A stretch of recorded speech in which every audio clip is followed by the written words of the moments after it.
പ്രിയപ്പെട്ടവരെയും, നമ്മുടെ ജീവിതത്തിൽ ദൈവം പറയുന്നില്ല നിനക്ക് ഒരു പ്രശ്നവും ഉണ്ടാകുകയില്ല എന്ന് ദൈവം പറയുന്നില്ല. കഷ്ടപ്പാടുകളും ക്ലേശങ്ങളും ഉണ്ടാകുകയില്ല എന്ന് ദൈവം ആർക്കും ഒരു ഉറപ്പും കൊടുത്തിട്ടില്ല. പക്ഷേ അങ്ങനെ പ്രശ്നങ്ങളേ ഉണ്ടാകുകയില്ല, നിനക്ക് ബുദ്ധിമുട്ടുകളേ ഉണ്ടാകുകയില്ല, ക്ലേശങ്ങളേ ഉണ്ടാകുകയില്ല, ഇങ്ങനെയൊരു ഉറപ്പല്ല ബൈബിൾ തരുന്നത്. പിന്നെയോ ഈ ബുദ്ധിമുട്ടുകളെയും ക്ലേശങ്ങളെയും പ്രശ്നങ്ങളെയും അതിൽ നിന്നെല്ലാം നിന്നെ സഹായിക്കുവാൻ, രക്ഷിക്കുവാൻ തൻ്റെ പുത്രനായ യേശുവിനെ നമുക്ക് നൽകിയിരിക്കുന്നു. അതിനുള്ള സംവിധാനങ്ങൾ ദൈവം ചെയ്തു വെച്ചിരിക്കുന്നു. ഇതാണ് സുവിശേഷം നമുക്ക് നൽകുന്ന ഉറപ്പ്. ഒരുപക്ഷേ നാം ഇന്ന് നമ്മളിലേക്ക് നോക്കിക്കൊണ്ട് നമ്മുടെ ഓരോരുത്തരുടെയും പ്രശ്നം എത്രയോ വലുതാണെന്ന് ചിന്തിച്ചുകൊണ്ടിരിക്കുന്നവരാണ്. കാല് പൊള്ളിയിരിക്കുന്ന ഒരാളുടെ അടുക്കൽ ചെന്നപ്പോൾ അയാൾ പറഞ്ഞു, കാലൊഴിച്ച് ബാക്കി എവിടെ പൊള്ളിയാലും സമാധാനം ഉണ്ടായിരുന്നു. കാല് പൊള്ളിയാൽ എങ്ങനെയാണ് നടക്കാൻ പറ്റുമോ? എന്തെങ്കിലും കാര്യം ചെയ്യാൻ പറ്റുമോ? കൈ പൊള്ളിയവൻ്റെ അടുക്കൽ ചെന്നപ്പോൾ അദ്ദേഹം പറയുകയാണ്, കൈ ഒഴിച്ച് ബാക്കി അവിടെ പൊള്ളിയാലും സമാധാനം ഉണ്ടായിരുന്നു. നമ്മളെല്ലാവരും അങ്ങനെ ചിന്തിക്കും. നമ്മുടെ പ്രശ്നങ്ങളെ നമ്മൾ വലുതായി കാണുന്നവരാണ്. നമ്മൾ വിചാരിക്കും ഇതൊഴിച്ച് ബാക്കി എന്ത് സംഭവിച്ചാലും തിരക്കേടില്ലായിരുന്നു, ഇതൊഴിച്ച് ബാക്കി എന്ത് സംഭവിച്ചാലും ഞാൻ അതിനെല്ലാം ഏതെങ്കിലും വിധത്തിൽ നേരിടുക തന്നെ ചെയ്യും. പക്ഷേ സത്യാവസ്ഥ എന്താണ്? പ്രിയപ്പെട്ടവരെയും, ചുരുക്കി പറഞ്ഞാൽ ഓരോ വ്യക്തിയും അവരവരുടെ പ്രശ്നങ്ങളെ വളരെ വലുതായിട്ട് കണ്ടുകൊണ്ടിരിക്കുകയാണ്. നാം നമ്മളിലേക്ക് തന്നെ നോക്കിക്കൊണ്ടിരിക്കുകയാണ്. നാം നമ്മുടെ പ്രശ്നങ്ങളെ മാത്രമാണ് ഇപ്പോൾ കണ്ടുകൊണ്ടിരിക്കുന്നത്. അതുകൊണ്ട് തന്നെ നമുക്ക് നമ്മുടെ തലയിൽ വലിയ ഭാരം അനുഭവപ്പെടുന്നുണ്ട്. നാം വളരെ പ്രധാനപ്പെട്ട ഒരു ചോദ്യം നമ്മോട് തന്നെ ചോദിച്ചുകൊണ്ടിരിക്കുകയാണ്, ഞാനിതെങ്ങനെ കൈകാര്യം ചെയ്യും? ഞാനിനി അങ്ങനെ മുന്നോട്ട് നീങ്ങും? എൻ്റെ മുമ്പിലുള്ള എല്ലാ വാതിലുകളും അടഞ്ഞു കിടക്കുകയാണ്, ഒരു വഴിയും ഞാൻ കാണുന്നില്ല. ഇതാണ് നമ്മൾ ഓരോരുത്തരും പറഞ്ഞുകൊണ്ടിരിക്കുന്നത്. ലൂക്കായുടെ സുവിശേഷം 15 ഞാൻ നിങ്ങളുടെ ശ്രദ്ധയിലിരിക്കുകയാണ്. അവിടെ ധൂർത്തപുത്രൻ്റെ ഉപമ നമ്മൾ വായിക്കുന്നുണ്ട്. ആ പിതാവിൻ്റെ ഇളയ മകൻ അപ്പനിൽ നിന്ന് സ്വത്തെല്ലാം വാങ്ങിച്ചുകൊണ്ട് ദൂരദേശത്തേക്ക് പോയി. അവനിങ്ങനെ കരുതി, ഞാനും സ്വത്തും എനിക്കത് മതി, സ്വത്തെല്ലാം ഉണ്ടെങ്കിൽ എനിക്ക് ഏത് കാര്യവും നേരിടാൻ കഴിയും. അങ്ങനെ അവൻ സ്വത്തിനെ വാരിപ്പുണർന്നുകൊണ്ട് സ്വത്തുമായി ദൂരദേശത്തേക്ക് പോയി. അവിടെ കൂട്ടുകാരോടൊത്ത് ജീവിച്ച് സ്വത്തെല്ലാം നശിപ്പിച്ച് കളഞ്ഞു. മനഃപൂർവ്വം നശിപ്പിച്ചല്ല, നശിച്ചങ്ങ് പോയി. സ്വത്തെല്ലാം തീർന്നു കഴിഞ്ഞപ്പോൾ കൂട്ടുകാരും സ്ഥലം വിട്ടു, അവൻ ഒറ്റയ്ക്കായി.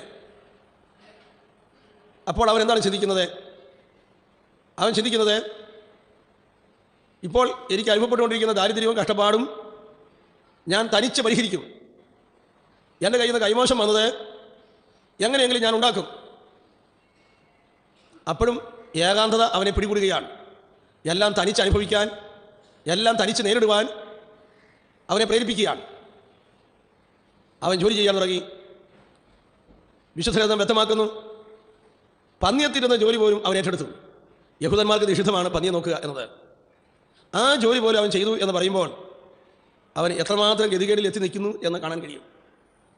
പക്ഷേ നമ്മൾ വീണ്ടും വായിക്കുകയാണ്, പന്നിക്ക് കൊടുത്തത് അവിടെ പോലും കിട്ടാതെ വന്നു.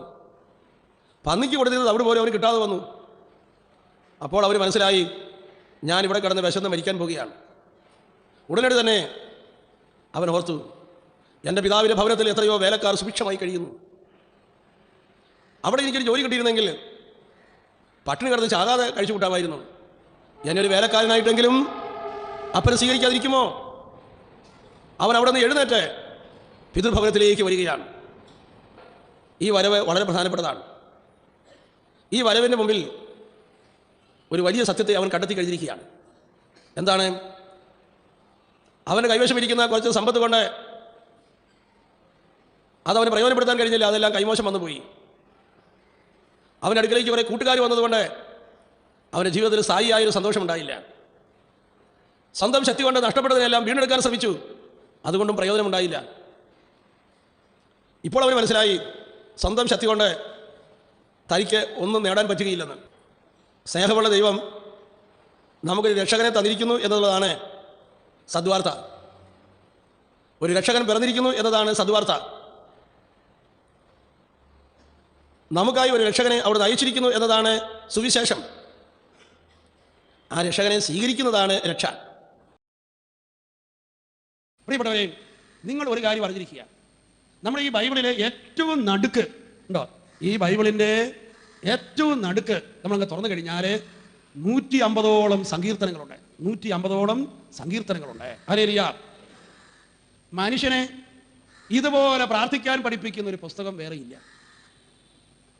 നിങ്ങൾ ഏത് അവസ്ഥയിലാണെങ്കിൽ പോലും, ദുഃഖത്തിലോ നിരാശയിലോ മക്കൾ നഷ്ടപ്പെട്ട അവസരമോ ഭാര്യ നഷ്ടപ്പെട്ട അവസരത്തിലോ ഇനി പാപത്തിലോ എവിടെ ആയിക്കൊള്ളട്ടെ, ഇതാ നമുക്ക് ചൊല്ലി പ്രാർത്ഥിക്കാൻ പറ്റിയ സങ്കീർത്തനങ്ങൾ അതിനകത്ത് കിടപ്പുണ്ട്. ഹല്ലേലൂയ.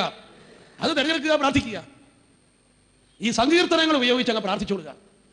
പ്രാർത്ഥിക്കാൻ അറിയാൻ പാടാത്തവരോട് ആയിക്കോട്ടെ, നീ ഇത് പ്രാർത്ഥിക്കാൻ തുടങ്ങുമ്പോൾ തന്നെ നമുക്ക് മനസ്സിലാവും, ഇത് എൻ്റെ ഇപ്പോഴത്തെ മാനസികാവസ്ഥയുമായി ബന്ധപ്പെട്ടതാണല്ലോ. Hallelujah, hallelujah, hallelujah, hallelujah, hallelujah. ഒരിക്കലും സഹോദരി എന്നോട് വന്ന് പറഞ്ഞു, അച്ഛാ എനിക്ക് ആരുമില്ല, എൻ്റെ ഭർത്താവ് എന്നെ മനസ്സിലാക്കുന്നില്ല, എൻ്റെ മക്കൾ എന്നെ മനസ്സിലാക്കുന്നില്ല, എല്ലാവരും എന്നെയാണ് തെറി പറയുന്നത്, എനിക്കാരുമില്ല, എൻ്റെ അപ്പനും അമ്മയാണ് എല്ലാം മരിച്ചുപോയി, സഹോദരന്മാരുമില്ല, എനിക്കാരുമില്ല. ഇവിടെ കൂടെ പൊട്ടിക്കറിയാൻ തുടങ്ങി. ഞാൻ ബൈബിൾ എടുത്ത് കൊടുത്തു. ഞാൻ പറഞ്ഞു, നീ ഒരു സങ്കീർത്തനം എടുക്കൂ.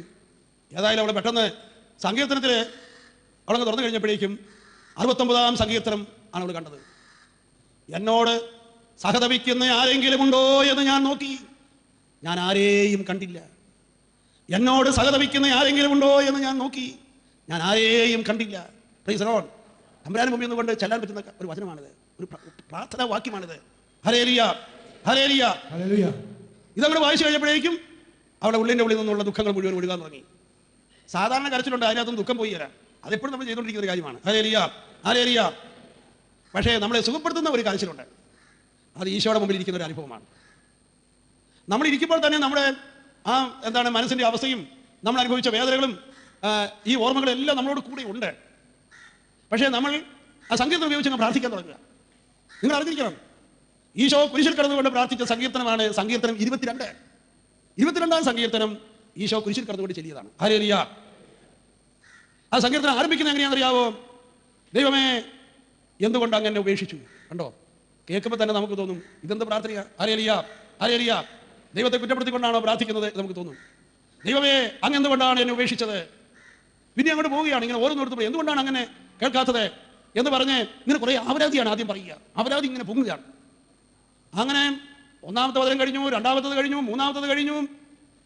22-ാമത്തെ വാക്യം വരുമ്പോഴേക്കും ഇത്രയും നേരം ചെല്ലിയ ഈ സങ്കീർത്തകൻ 22-ാമത്തെ വാക്യത്തിൽ വരുമ്പം നേരെ തിരിയുകയാണ് മനസ്സ്. ഇതാ ഞാൻ എന്നെ മുഴുവനായിട്ട് തരുന്നു എന്ന് പറഞ്ഞുകൊണ്ട്. Hallelujah, hallelujah, hallelujah.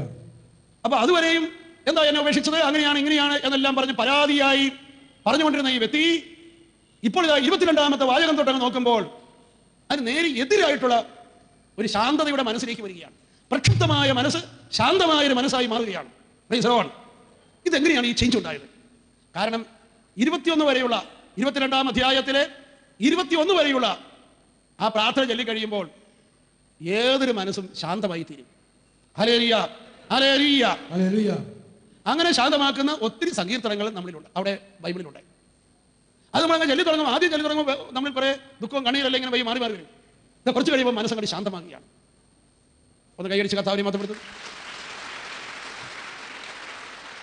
അതുകൊണ്ട് പ്രിയപ്പെട്ടവരെ, എന്നൊരു പ്രശ്നം ഉണ്ടായാൽ ഉടനെ നമ്മളെ ആലോചിക്കുകയല്ല, നമ്മൾ പ്രാർത്ഥിക്കാൻ തുടങ്ങുക. ഹല്ലേലൂയ. അങ്ങനെ പ്രാർത്ഥിക്കാൻ തുടങ്ങി കുറച്ച് കഴിയുമ്പോൾ എന്തുണ്ടാകും? ഈശോയിൽ നമ്മുടെ മനസ്സ് ശാന്തമാകും. ഹല്ലേലൂയ. മനസ്സൊക്കെ ശാന്തമാകും. മനസ്സ് ശാന്തമായി കഴിഞ്ഞാലോ ഇതാ നമുക്ക് കൂടുതലായിട്ട് ദൈവത്തെ ആരാധിക്കാൻ കഴിയും. നമ്മുടെ തലയാണ് എല്ലാ ശരീരത്തിലെ എല്ലാ ഭാഗത്തേക്കും സന്ദേശം കൊടുക്കുന്നത്. അതിനാവശ്യമായ ഇൻപുട്ട് നമ്മുടെ തലയ്ക്കകത്ത് കടന്നു വരുന്നത് പഞ്ചേന്ദ്രിയങ്ങളിലൂടെയാണ്. പഞ്ചേന്ദ്രിയങ്ങളിലൂടെ കടന്നു വരുന്ന ഈ ഇൻഫർമേഷൻ എല്ലാം നമ്മുടെ തലയുടെ ഈ കോർട്ടക്സിൽ വന്ന് അത് അവിടെ നിന്ന് കൺവേ ചെയ്യുമ്പോൾ, ഓരോ ന്യൂറോൺസിൽ നിന്ന് മറ്റൊരു ന്യൂറോണിലേക്ക് കൺവേ ചെയ്യുമ്പോൾ അതെല്ലാം നടക്കുന്നത് കെമിക്കൽസിലൂടെ നടക്കുന്നൊരു കാര്യമാണ്. നമ്മളിലുള്ള വൈകാരിക തകർച്ചകൾ അത് നമ്മളെ രോഗിയാക്കി തീർക്കും. നമ്മുടെ സിസ്റ്റം എല്ലാം പോകും. നമുക്ക് നേരായിട്ടുള്ളത് കാണാൻ പറ്റാതെ വരും. നമ്മുടെ തലച്ചോറിൽ മുഴുവൻ ഡിസോർഡർ ആയി കഴിഞ്ഞാൽ പിന്നെ എന്താ സ്ഥിതി? അതുകൊണ്ട് നമ്മുടെ മനസ്സിനെ ശാന്തമാക്കാൻ നമ്മൾ തയ്യാറാകുക. നമ്മളുണ്ടായിട്ട് വേണ്ടേ ബാക്കി കാര്യങ്ങൾ. അപ്പം അതുകൊണ്ട് ഒന്നാമത്തെ കാര്യം ഈശോ എന്താ ആദ്യം ചെയ്യുന്നത്? നിന്നെ രക്ഷിക്കുക എന്നുള്ളതാണ് ആദ്യം ചെയ്യുന്ന കാര്യം. യേശുവിന് നിന്നോളം പ്രധാനപ്പെട്ടതായി വേറെ ആരുമില്ല, വേറെ ഒന്നുമില്ല. നമ്മൾ വിചാരിക്കും ഒരു ജോലിയല്ല കർത്താവിൻ്റെ പ്രശ്നം, നീയാണ് കർത്താവിന് പ്രധാനപ്പെട്ടത്. അതുകൊണ്ട് നിന്റെ മനസ്സിന്റെ ശാന്തത അതാണ് പ്രധാനപ്പെട്ടത്. നമുക്കിപ്പോൾ രോഗം ഉണ്ടായിരിക്കും, ആയിക്കോട്ടെ, പക്ഷെ മനസ്സിനെ നമ്മൾ ശാന്തമാക്കണം. ഞാൻ ദൈവത്തിൻ്റെ കരങ്ങളിലാണ്. ദൈവത്തിന്റെ കരങ്ങളാണ്. ഈ ദൈവം എന്നെ ഒരിക്കലും ഉപേക്ഷിക്കുന്നില്ല, ഈ ദൈവം എന്നെ ഒരിക്കലും വിട്ടുപോകില്ല. ആ കർത്താവിൻ്റെ ഉള്ളിലുണ്ട്. ഹല്ലേലൂയ. അപ്പൊ അതുകൊണ്ട് മനസ്സിനെ ശാന്തമാക്കാൻ നീ കർത്താവിനോട് സഹകരിക്കണം. ചോദിക്കുക, നിങ്ങൾക്ക് ലഭിക്കും. അന്വേഷിക്കുക, നിങ്ങൾക്ക് കിട്ടും. ഇതൊക്കെ പറയുവാൻ ബൈബിൾ നമ്മോട് പറയാൻ കാരണം എന്താണ്? എത്രയോ വാഗ്ദാനങ്ങൾ ഈശോ തരുന്നത് കൊണ്ടാണ്. Hallelujah, hallelujah. ബൈബിളിൽ എന്തുമാത്രം വാഗ്ദാനമാണ് കിടക്കുന്നത്. നീ ക്ഷമിച്ചോ, നിനക്ക് ഞാൻ തരും. Price the Lord. ഹല്ലേലൂയ. നീ എന്നെ പറ്റി നഷ്ടപ്പെടുത്തിക്കോ, ഞാൻ തരും. Hallelujah, hallelujah. അതിന് കാരണം അത് ഈ ഒരു ഉറപ്പാണ്. ഈശോ പിതാവിന് മുമ്പിൽ വെച്ച ഈ നിധി, തന്റെ തിരുശരീരവും തന്റെ തിരുരക്തവും, ഈ ബലി, ഇത് നമ്മൾ കാണണം. ഇതിന്റെ ഉറപ്പിലാണ് നമ്മൾ പ്രാർത്ഥിക്കുന്നത്. ഹല്ലേലൂയ. നമ്മൾ നമ്മുടെ ഒന്നുമില്ലായ്മയെ കുറിച്ച് നമുക്ക് ചിന്തിക്കാം. പക്ഷേ നമ്മുടെ ഒന്നുമില്ലായ്മയെ കുറിച്ച് ചിന്തിക്കുമ്പോൾ നമ്മൾ അറിഞ്ഞിരിക്കുക, യേശു എപ്പോഴും നമ്മുടെ കൂടെ ഉണ്ടെന്ന്. ക്രിസ്തുവിനെ മാറ്റി നിർത്തിയ ശേഷം നമ്മുടെ കുറവിലേക്ക് നമ്മൾ നോക്കുന്നത് ഇത്രയും വലിയ ആത്മഹത്യാപരമായ ഒരു പരിപാടി വേറെയില്ല. ഹല്ലേലൂയ. ഒരു കൈക്കുഞ്ഞിനെ നമ്മൾ കൊണ്ടുവന്ന് റോഡിന്റെ സൈഡിൽ കൊണ്ടുവന്ന് കിടത്തിയിട്ട് അപ്പനും അമ്മയും അവിടെ ഇല്ലാതിരിക്കുന്ന ഒരു അവസ്ഥ എന്ന് പറഞ്ഞാൽ എന്തൊരു ഭയാനകരമായ ഒരു അവസ്ഥയായിരിക്കും. ഇതുപോലെ ഒരു അവസ്ഥയാണ് നമ്മൾ അറിഞ്ഞിരിക്കുക. ഇതാ ഈശോയെ മാറ്റി നിർത്തിക്കൊണ്ട് നമ്മുടെ ജീവിതത്തെ കാണുക. അതുകൊണ്ടാണ് ബൈബിൾ എപ്പോഴും പറയുന്നത്, ഞാൻ നിന്റെ കൂടെ ഉണ്ട്, ഈ ചിന്ത നീ ഒരിക്കലും കളയരുത്. ഈശോ എന്നിൽ ഇല്ല എന്ന് ചിന്തിക്കാൻ തുടങ്ങുക എന്ന് പറഞ്ഞാൽ ഇത്രയും വലിയ ഒരു ആത്മഹത്യാപരമായ ഒരു നിമിഷം വേറെയില്ല. ആ യേശുവിനെ, ഈ ഒരു വിശ്വാസം, ഈ ഒരു ബോധ്യം നമ്മുടെ ഉള്ളിൽ നഷ്ടപ്പെട്ടാൽ അപ്പം നമ്മുടെ ഇടപാടത്തിൽ ഡിപ്രഷനായി. എന്താ നമുക്ക് പിന്നെ ഉള്ളത്? നമ്മുടെ ജീവിതം വലിയൊരു അനിശ്ചിതാവസ്ഥയാണ്. Praise the Lord. ഹല്ലേലൂയ. അതുകൊണ്ട് സഹോദരങ്ങളെ, ഇതാ ഈശോയോട് കൂടിയാണ് നമ്മളെല്ലാം ചെയ്യുന്നത്. ഞാൻ നിന്റെ കൂടെ ഉണ്ടായിരിക്കും. ഹല്ലേലൂയ. കാലത്തിന്റെ അവസാനം വരെയും ഞാൻ നിന്റെ കൂടെ ഉണ്ടായിരിക്കും. ഹല്ലേലൂയ. ആ ഈശോ നമുക്ക് വേണ്ടി എന്താണ് ചെയ്തത് നമ്മൾ അറിഞ്ഞിരിക്കുക. അവിടുന്ന് രക്ഷകനാണ്. ഹല്ലേലൂയ. നമുക്കൊന്ന് കൈയടിച്ച് കർത്താവിനെ മാത്രപ്പെടുത്തുക.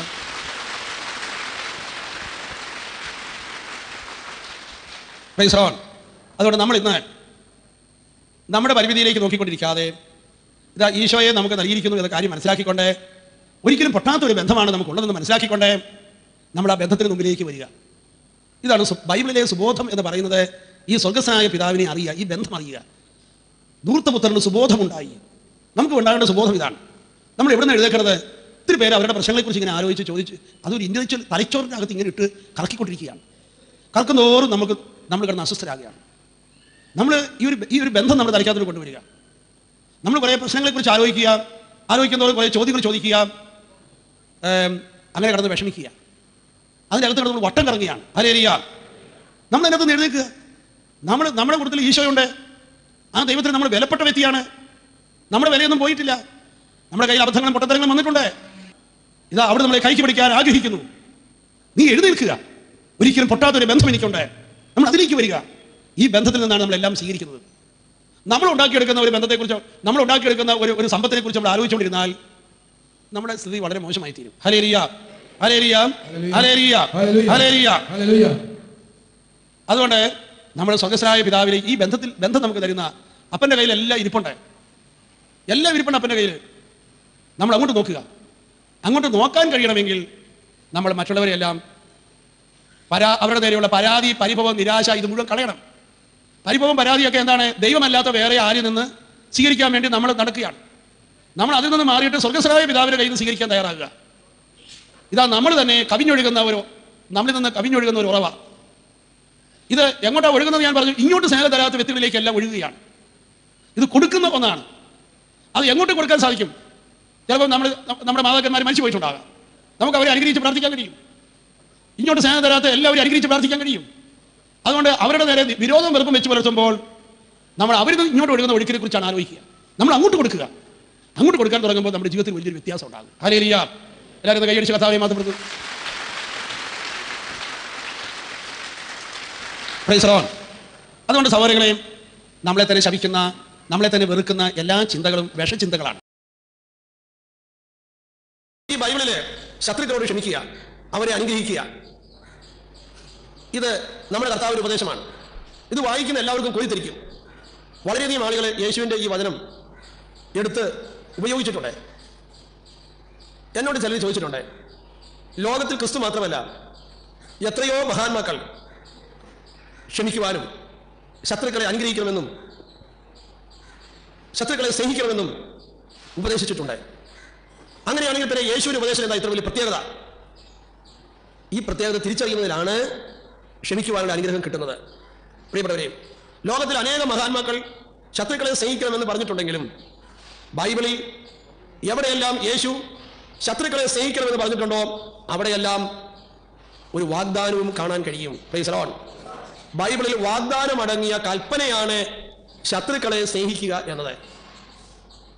എവിടെയെല്ലാം ശത്രുക്കളെ സ്നേഹിക്കണമെന്ന് യേശു പറഞ്ഞിട്ടുണ്ടോ അവിടെയെല്ലാം ഒരു വാഗ്ദാനവും കാണാൻ കഴിയും. മത്തായി 6:14-15 നീ നിന്റെ സഹോദരനോട് ക്ഷമിച്ചാൽ നിന്നോടും ക്ഷമിക്കും, നിന്നോടും ക്ഷമിക്കും എന്നത് വാഗ്ദാനമാണ്. Price the Lord. മാർക്കോസ് 11:25 നീ ക്ഷമിച്ചാൽ നിന്റെ പ്രാർത്ഥന ഞാൻ കേൾക്കും, പ്രാർത്ഥന കേൾക്കും എന്നത് വാഗ്ദാനമാണ്.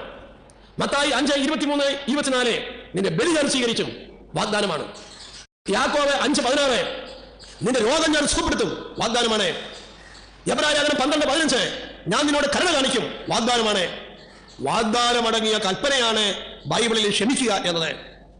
ശ്രദ്ധിക്കുക പ്രിയപ്പെട്ടവരെ, നമ്മൾ ക്ഷമിക്കാൻ വരുമ്പോൾ പെട്ടെന്ന് നമ്മുടെ മനസ്സിലേക്ക് കടന്നു വരുന്നത് ക്ഷമിക്കുന്നത് മൂലം നമുക്ക് സംഭവിക്കുന്ന താൽക്കാലിക നഷ്ടത്തെക്കുറിച്ചാണ്. ഇത് കാണുമ്പോൾ പിന്നെ നമുക്ക് ക്ഷമിക്കാൻ തോന്നിയല്ല. അതുകൊണ്ട് അറിഞ്ഞിരിക്കുക, ക്ഷമിക്കുന്ന മൂലം നമുക്ക് സംഭവിക്കുന്ന താൽക്കാലിക നഷ്ടത്തിലേക്കല്ല, ദൈവത്തിന്റെ വാഗ്ദാനത്തിലേക്ക് നീ നോക്കുക. അപ്പം നിനക്ക് ക്ഷമിക്കുവാൻ സാധിക്കും. തന്നെയുമല്ല, ക്ഷമിക്കുക എന്നത് സത്യത്തിൽ ഒരു വിതയ്ക്കലാണ്. ഈ വിതയ്ക്കാനുള്ള വിത്ത് ഏതാണ്? ക്ഷമിക്കുന്നത് മൂലം നിനക്കുണ്ടാകുന്ന താൽക്കാലിക നഷ്ടമുണ്ടല്ലോ, അത് ദൈവം നിന്റെ കൈ തന്നിരിക്കുന്ന ഒരു വിത്താണ്. ഈ വിത്ത് നീ വിതയ്ക്കുമ്പോൾ, നീ ക്ഷമിക്കുമ്പോൾ അറിഞ്ഞുകൊള്ളുക, ദൈവത്തിന്റെ വാഗ്ദാനം അതിൽ പൂത്തുലയും, അതിൽ കതിരിടും, ഒരു സംശയമില്ല. ക്ഷമിക്കാൻ ആഗ്രഹിക്കുന്ന വ്യക്തി, പ്രിയപ്പെട്ടവരെയും, തനിക്ക് ഇവിടെ എന്ത് നഷ്ടപ്പെടുന്നു എന്നുള്ളതല്ല, തനിക്ക് ഇതുവഴി എന്ത് ലഭിക്കുന്നു എന്ന് മനസ്സിലാക്കാൻ തയ്യാറാകുക. Hallelujah, hallelujah, hallelujah. നീ ക്ഷമിക്കാൻ തയ്യാറായിക്കോ, ഇതാ നിന്റെ മുമ്പിൽ ഒരു പുതിയ ലോകം. ഇവിടെ നഷ്ടപ്പെടുന്നത് മുഴുവനും ഒരു വിത്തായി നിനക്ക് കാണാൻ കഴിയും. അതിൽ 1000 കതിരുകൾ, ദൈവത്തിന്റെ വാഗ്ദാനം പൂത്തു നിൽക്കുന്ന ഒരു പുതിയ ലോകം. ഒരു വഴിക്ക് 2 അറ്റമുണ്ട്, ഒരു വഴിക്ക് ഒരു തുടക്കമുണ്ട്, ഒരു അവസാനമുണ്ട്, ഒരു ആരംഭമുണ്ട്, ഒരു അന്ത്യമുണ്ട്. എന്താണ് ക്ഷമയുടെ ആരംഭം? ക്ഷമയുടെ തുടക്കം, ക്ഷമയുടെ തുടക്കം ഒരു പരാജയമാണ്. ക്ഷമയുടെ അന്ത്യം ഒരു വിജയമാണ്. ക്ഷമയുടെ ആരംഭം ഒരു മരണമാണ്. ക്ഷമ എന്ന വഴിയുടെ അന്ത്യം, പ്രിയപ്പെട്ടവരെ, ഒരു ഉയർപ്പാണ്. അതുകൊണ്ട് ക്ഷമിക്കുക എന്ന് പറഞ്ഞാൽ ക്രിസ്തുവിനോടുകൂടി പരാജയപ്പെട്ട് ക്രിസ്തുവിനോടുകൂടി വിജയിക്കുകയാണ്. അതുകൊണ്ട് ക്ഷമിക്കുക എന്ന് പറഞ്ഞാൽ യേശുവിനോടുകൂടി മരിച്ച് യേശുവിനോട് ഉയർക്കുകയാണ്. Praise the Lord, hallelujah. ഉയർപ്പ് നിശ്ചയമുള്ള ഒരു മരണത്തിലേക്കാണ് നീ കാലെടുത്ത് വെക്കുന്നത്. വിജയം ഉറപ്പുള്ള ഒരു പരാജയത്തിലേക്കാണ് നീ കാലെടുത്ത് വെക്കുന്നത്. Praise the Lord, hallelujah, hallelujah, hallelujah, hallelujah. ക്രിസ്തുവിനോടുകൂടി തോൽക്കാൻ മനസ്സില്ലാത്തവർക്ക് ക്രിസ്തുവിനോടുകൂടി വിജയിക്കാൻ സാധിക്കില്ല. Praise the Lord. ചില ആളുകൾ ചോദിക്കും, എനിക്ക് തരാനുള്ള 2 ലക്ഷം ക്ഷമിക്കണമെന്നാണോ പറയുന്നത്? എന്നെ മണ്ണ് മാന്തിക്കൊണ്ട് പോയത് ക്ഷമിക്കണമെന്നാണോ പറയുന്നത്? എന്നെ അപമാനിച്ചത് ക്ഷമിക്കണമെന്നാണോ പറയുന്നത്? ഈ മത്തായി 18 ഉപമ ഈശോ പറഞ്ഞതോടെ ഇനി നീ ഇങ്ങനെ ചോദിക്കരുത്. ചോദ്യം മാറി ചോദിക്കേണ്ട സമയമാണിത്. ഇതാ നിന്നെ കർത്താവ് ഇപ്പോൾ നിർത്തുന്നത് ഈ കുരിശിന്റെ ചുവട്ടിലാണ്. ഒരു ചോദ്യം, ഈ കുരിശിലൂടെ ഒഴുകുന്ന അനുഗ്രഹം നിനക്ക് വേണോ വേണ്ടയോ? നിനക്ക് വേണ്ടി ചിന്തപ്പെട്ട ഈ രക്തത്തിൽ നിനക്ക് പങ്ക് വേണോ വേണ്ടയോ? യേശു ക്രിസ്തു തന്റെ കുരിശ് മരണത്തിലൂടെ നിനക്ക് വേണ്ടി നേടി തന്നിരിക്കുന്ന ഈ നിത്യജീവനിൽ നിനക്ക് പങ്ക് വേണമോ വേണ്ടയോ? ഈ ചോദ്യമാണ് നമ്മുടെ മുമ്പിലേക്ക് ഇപ്പോൾ കടന്നു വരുന്നത്. അതുകൊണ്ട് പ്രിയപ്പെട്ടവരെ, ഇത് 2000 രൂപയുടെ 2 ലക്ഷത്തിന്റെയോ പ്രശ്നമല്ല, ഒരല്പം മണ്ണിന്റെ പ്രശ്നമല്ല, എന്നോട് ആലോചന ചോദിച്ചില്ല, എന്നെ അറിയിച്ചില്ല എന്നതിന്റെയും പ്രശ്നമല്ല, എന്റെ അഭിമാനം നശിപ്പിച്ചു എന്നതിന്റെ പ്രശ്നവുമല്ല. ഇവിടുത്തെ പ്രശ്നം ക്രിസ്തു നമുക്കായി നേടിയെടുത്ത നിത്യജീവനിൽ പങ്കുപറ്റണോ വേണ്ടയോ എന്ന ചോദ്യമാണ്. പ്രിയപ്പെട്ടവരെ, ഇത് നിത്യതയുടെ പ്രശ്നമാണ്. സ്വർഗം വേണമോ വേണ്ടയോ എന്ന പ്രശ്നമാണ്. ഇതാ നമ്മുടെ മുമ്പിൽ സ്വർഗവും നരകവും വയ്ക്കപ്പെട്ടിരിക്കുന്നു, നമ്മുടെ മുമ്പിൽ മരണവും ജീവനും വയ്ക്കപ്പെട്ടിരിക്കുന്നു. ഇതിൽ ഏത് തിരഞ്ഞെടുക്കാൻ പോകുന്നു? ഇതാണ് നമ്മുടെ മുമ്പിലെ പ്രശ്നം. അതുകൊണ്ട് ക്ഷമിക്കണമോ വേണ്ടയോ എന്ന ചോദ്യം നിന്നെ മറ്റുള്ളവരുടെ മുമ്പിൽ വെച്ചുകൊണ്ട് ചോദിക്കാതെ, ഈ ചോദ്യം നീ ചോദിക്കേണ്ടത് കർത്താവായ യേശു ക്രിസ്തുവിന്റെ കുരിശിന്റെ ചോട്ടിൽ വന്നു നിന്നുകൊണ്ടാണ്. ഈ രക്തത്തിൽ എനിക്ക് പങ്ക് വേണമോ? ക്രിസ്തു എനിക്ക് വേണ്ടി മരിച്ചു, അവിടുന്ന് വീണ്ടെടുത്ത ഈ നിത്യജീവനിൽ എനിക്ക് പങ്ക് വേണമോ വേണ്ടയോ? പ്രിയപ്പെട്ടവരെ, ഈ ചോദ്യം നമുക്ക് ചോദിക്കാൻ തയ്യാറാകാം. Hallelujah, hallelujah, hallelujah, hallelujah, hallelujah. ദൈവത്തിന് നമ്മെക്കുറിച്ച് വ്യക്തമായ ഒരു പദ്ധതിയുണ്ട്. ജെറമിയായുടെ പുസ്തകം 29:11 നമ്മൾ വായിക്കുന്നു, എനിക്ക് നിന്നെക്കുറിച്ച് ഒരു പദ്ധതിയുണ്ട്, അത് നിന്റെ ക്ഷേമത്തിന് വേണ്ടിയുള്ള പദ്ധതിയാണ്, നിനക്ക് ശുഭകരമായ ഭാവിയും പ്രത്യാശയും നൽകുന്ന പദ്ധതിയാണ് ദൈവത്തിന് ഉള്ളത്. ഒരുപക്ഷെ ഈ പദ്ധതി നമുക്ക് വെളിപ്പെട്ട് കിട്ടാതിരിക്കുന്നത് നാം നമ്മുടെ മുഴുവൻ ജീവിതത്തിലേക്ക് നോക്കാത്തത് കൊണ്ടാണ്. ജീവിതത്തിലുണ്ടായ ഏതെങ്കിലും ഒരു അനിഷ്ട സംഭവം അതിനെ മാത്രം കേന്ദ്രമാക്കി കാണുക, എനിക്ക് അതിൽ നിന്ന് എങ്ങനെയെങ്കിലും ഒന്ന് വിടുതൽ കിട്ടണമെന്ന് ആഗ്രഹിക്കുക. അങ്ങനെ നമ്മുടെ ആഗ്രഹവും ചിന്തയും ഏതെങ്കിലും ഒരു സാഹചര്യത്തിലേക്ക്, സംഭവത്തിലേക്ക് ചുരുങ്ങിയിരിക്കുക. അതുകൊണ്ടാണ് നമുക്ക് ദൈവിക പദ്ധതി മനസ്സിലാക്കാൻ കഴിയാതെ പോകുന്നത്. നാം ദൈവിക പദ്ധതിയിലേക്ക് നോക്കാൻ തയ്യാറായാൽ അത്ഭുതകരമായ മറ്റൊരു കാര്യം കാണാൻ കഴിയും. ഇന്ന് നമ്മൾ നമ്മുടെ ജീവിതത്തിൽ കഷ്ടമെന്നും നഷ്ടമെന്നും വിളിക്കുന്ന പല സംഭവങ്ങളും, തകർച്ചയെന്നും പരാജയമെന്നും വിളിക്കുന്ന പല കാര്യങ്ങളും നമുക്ക് കാണാൻ സാധിക്കും. അതൊരു അനുഗ്രഹമാണ്, അതൊരു നേട്ടമാണ്, അതൊരു ഭാഗ്യമാണ് എന്ന്. കഷ്ടപ്പാടുകൾ എന്തിനാണ് ദൈവം അനുവദിക്കുന്നത്? അപ്പസ്തോല പ്രവർത്തനം 17:27 ഇത് നീ ദൈവത്തെ അന്വേഷിക്കുന്നതിനും അനുഭവത്തിലൂടെ അവിടുത്തെ കണ്ടെത്തുന്നതിന് വേണ്ടിയിട്ട് അത്രയേ. ഇത് ദൈവത്തെ അന്വേഷിക്കാനാണ്, അനുഭവത്തിലൂടെ അവിടുത്തെ കണ്ടെത്താനായിട്ടാണ്. ബൈബിളിലെ ചില സംഭവങ്ങളിലേക്ക് നമുക്ക് തിരിഞ്ഞു നോക്കാം. ഒരിക്കൽ യേശുവിൻ്റെ ശിഷ്യന്മാർ മീൻ പിടിക്കുവാനായി പോയി. രാത്രി മുഴുവനും അവർ അധ്വാനിച്ചു, അവർക്കൊന്നും കിട്ടിയില്ല. പ്രഭാതമായപ്പോൾ വല കഴുകി ദുഃഖത്തോടെ നിരാശയോടെ മടങ്ങാൻ പോവുകയാണ്. അത് ആ സമയത്ത് ഒരു വ്യക്തി അവിടെ പ്രത്യക്ഷപ്പെടുകയാണ്. ഇന്ന ഭാഗത്ത് വല വീശുക എന്ന് പറയുന്നു. ശിഷ്യന്മാർ അതനുസരിക്കുന്നു. അതിൻ്റെ ഫലമോ വല നിറച്ച മീൻ. തന്നെയുമല്ല, അധികം താമസിയാതെ അവർക്ക് മനസ്സിലായി ഇന്ന സ്ഥലത്ത് വല വീശാൻ പറഞ്ഞത് യേശുവായിരുന്നുവെന്നും അവിടുന്ന് ദൈവമാണെന്നും ഒക്കെയുള്ള വലിയ അറിവിലേക്ക് പിന്നീട് അവർ കടന്നു വരികയാണ്. ഒട്ടും മീൻ കിട്ടാതെ അനേകം പ്രാവശ്യം വല വീശിയ ആ സംഭവത്തെക്കുറിച്ച് അവർ ചിന്തിക്കുമ്പോഴെല്ലാം ഇപ്പോൾ അവർക്കുള്ളത് ദുഃഖമല്ല. അവർ ആ രാത്രിയെ വിളിക്കുന്ന അനുഗ്രഹീതമായ രാത്രി എന്നാണ്. കാരണം മീൻ കിട്ടാതെ പോയ ആ സംഭവമാണല്ലോ അവർക്ക് ഏറ്റവും വലിയവനുമായി ഒരു ബന്ധത്തിലേക്ക് വരാൻ ഇടയാക്കിയത്. ജീവിതത്തിലുണ്ടായ പരാജയങ്ങൾ, തകർച്ചകൾ, രോഗം, കഷ്ടപ്പാടുകൾ ഇതെല്ലാം തന്നെ ദൈവം നിന്റെ ജീവിതത്തിലേക്ക് കടന്നു വരുന്ന ഒരു അവസരമാണ്. ദൈവം നിന്റെ ജീവിതത്തിലേക്ക് പ്രവേശിക്കാനായിട്ട് തുറക്കുന്ന ഒരു വാതിലാണത്. അത് കഷ്ടമല്ല, അത് നഷ്ടമല്ല, അത് തകർച്ചയല്ല, അതൊരു വിടവല്ല, അതൊരു ശൂന്യതയല്ല, ഒരു വാതിലാണ്. ഒരുവൻ നിന്റെ ജീവിതത്തിലേക്ക് കടന്നു വരുന്നു. ഏറ്റവും വലിയവൻ നമ്മുടെ സൃഷ്ടാവ് തന്നെ, ദൈവം നമ്മുടെ ജീവിതത്തിലേക്ക് കടന്നു വരുന്നു. അപ്പോൾ അതുകൊണ്ട് ഈ ബൈബിൾ മുഴുവനും നമ്മോട് ആവർത്തിച്ച് പറയുന്ന ഒരു കാര്യമുണ്ട്. ജീവിതത്തിലെ കഷ്ടപ്പാടുകൾ, ക്ലേശങ്ങൾ, ദുരിതങ്ങൾ, അപകടങ്ങൾ, രോഗങ്ങൾ, പരാജയങ്ങൾ ഇതെല്ലാം ദൈവം നമ്മുടെ ജീവിതത്തിലേക്ക് കടന്നു വരുന്നതിന് വേണ്ടി അവിടുന്ന് തുറക്കുന്ന ഒരു വാതിലാണിത്. അത് ഒരു തകർച്ചയല്ല, ഒരു അവസരമാണ്. ആരാണ് നമുക്ക് പാപമോചനം നൽകുക? കർത്താവായ യേശുവാണ്. പ്രിയപ്പെട്ടവരെയും, ക്രിസ്തു നൽകുന്ന സൗജന്യമായി പാപമോചനം സ്വീകരിക്കുവാൻ നമ്മുടെ ഭാഗത്തുനിന്നും ഉണ്ടാകേണ്ട വളരെ പ്രധാനപ്പെട്ട ഒരു വ്യവസ്ഥയാണ് മത്തായിയുടെ സുവിശേഷം 6-ാം അധ്യായം 14-15 വാക്യങ്ങളിൽ കൊടുത്തിരിക്കുന്നത്. നീ നിന്റെ സഹോദരനോട് ക്ഷമിച്ചാൽ നിന്നോടും ക്ഷമിക്കും, നീ നിന്റെ സഹോദരനോട് ക്ഷമിക്കുന്നില്ലെങ്കിൽ നിന്നോടും ക്ഷമിക്കുകയില്ല. Praise the Lord. Hallelujah, hallelujah, hallelujah, hallelujah. നീ ക്ഷമിച്ചാൽ നിന്നോടും ക്ഷമിക്കും, നീ ക്ഷമിക്കുന്നില്ലെങ്കിൽ നിന്നോടും ക്ഷമിക്കുകയില്ല. വളരെ വ്യക്തമാണ് ഈ പഠനം. ഞാൻ ചിലപ്പോൾ ഓർക്കാറുണ്ട്, കർത്താവ് ഇതിൽ ഒരു വചനം മാത്രമാണ് പറഞ്ഞിരിക്കുന്നത് എങ്കിൽ നീ ക്ഷമിച്ചാൽ നിന്നോടും ക്ഷമിക്കും. പിന്നീട് നമ്മൾ ഈ വചനം എടുത്തുകൊണ്ട് തർക്കിക്കാൻ ഇടയുണ്ട്. ക്ഷമിച്ചില്ലെങ്കിൽ ക്ഷമിക്കുകയില്ല എന്ന് കർത്താവ് പറഞ്ഞിട്ടില്ലല്ലോ എന്ന്. എന്നാൽ നമ്മളിനി തർക്കിക്കേണ്ട ആവശ്യമില്ല. തിരിച്ചും മറിച്ചും പറഞ്ഞിരിക്കുകയാണ്. നീ ക്ഷമിച്ചാൽ നിന്നോടും ക്ഷമിക്കും, നീ ക്ഷമിച്ചില്ലെങ്കിൽ നിന്നോടും ക്ഷമിക്കുകയില്ല.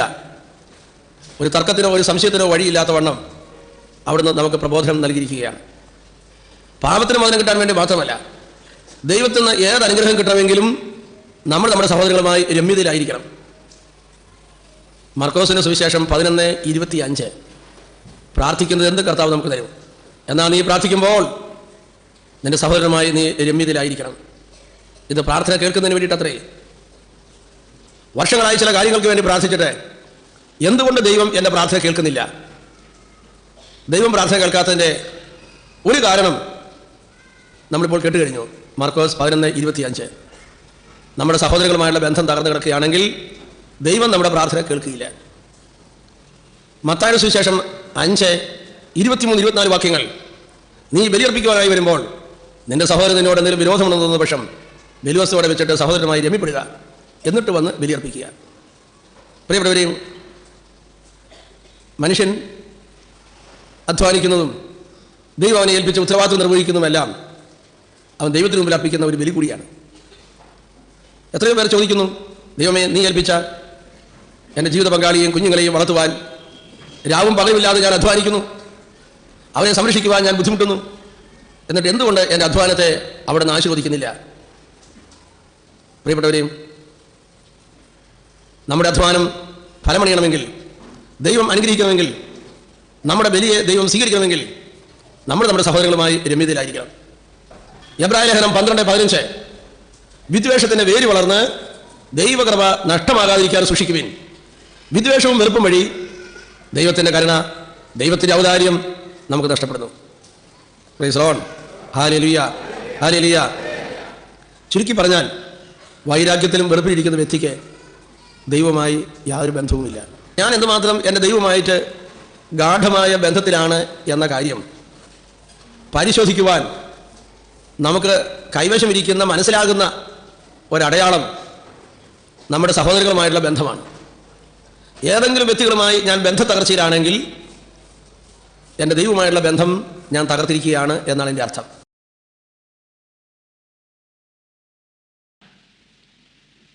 1990 ഇടിവേൻ ധ്യാന കേന്ദ്രം തുടങ്ങിയത്.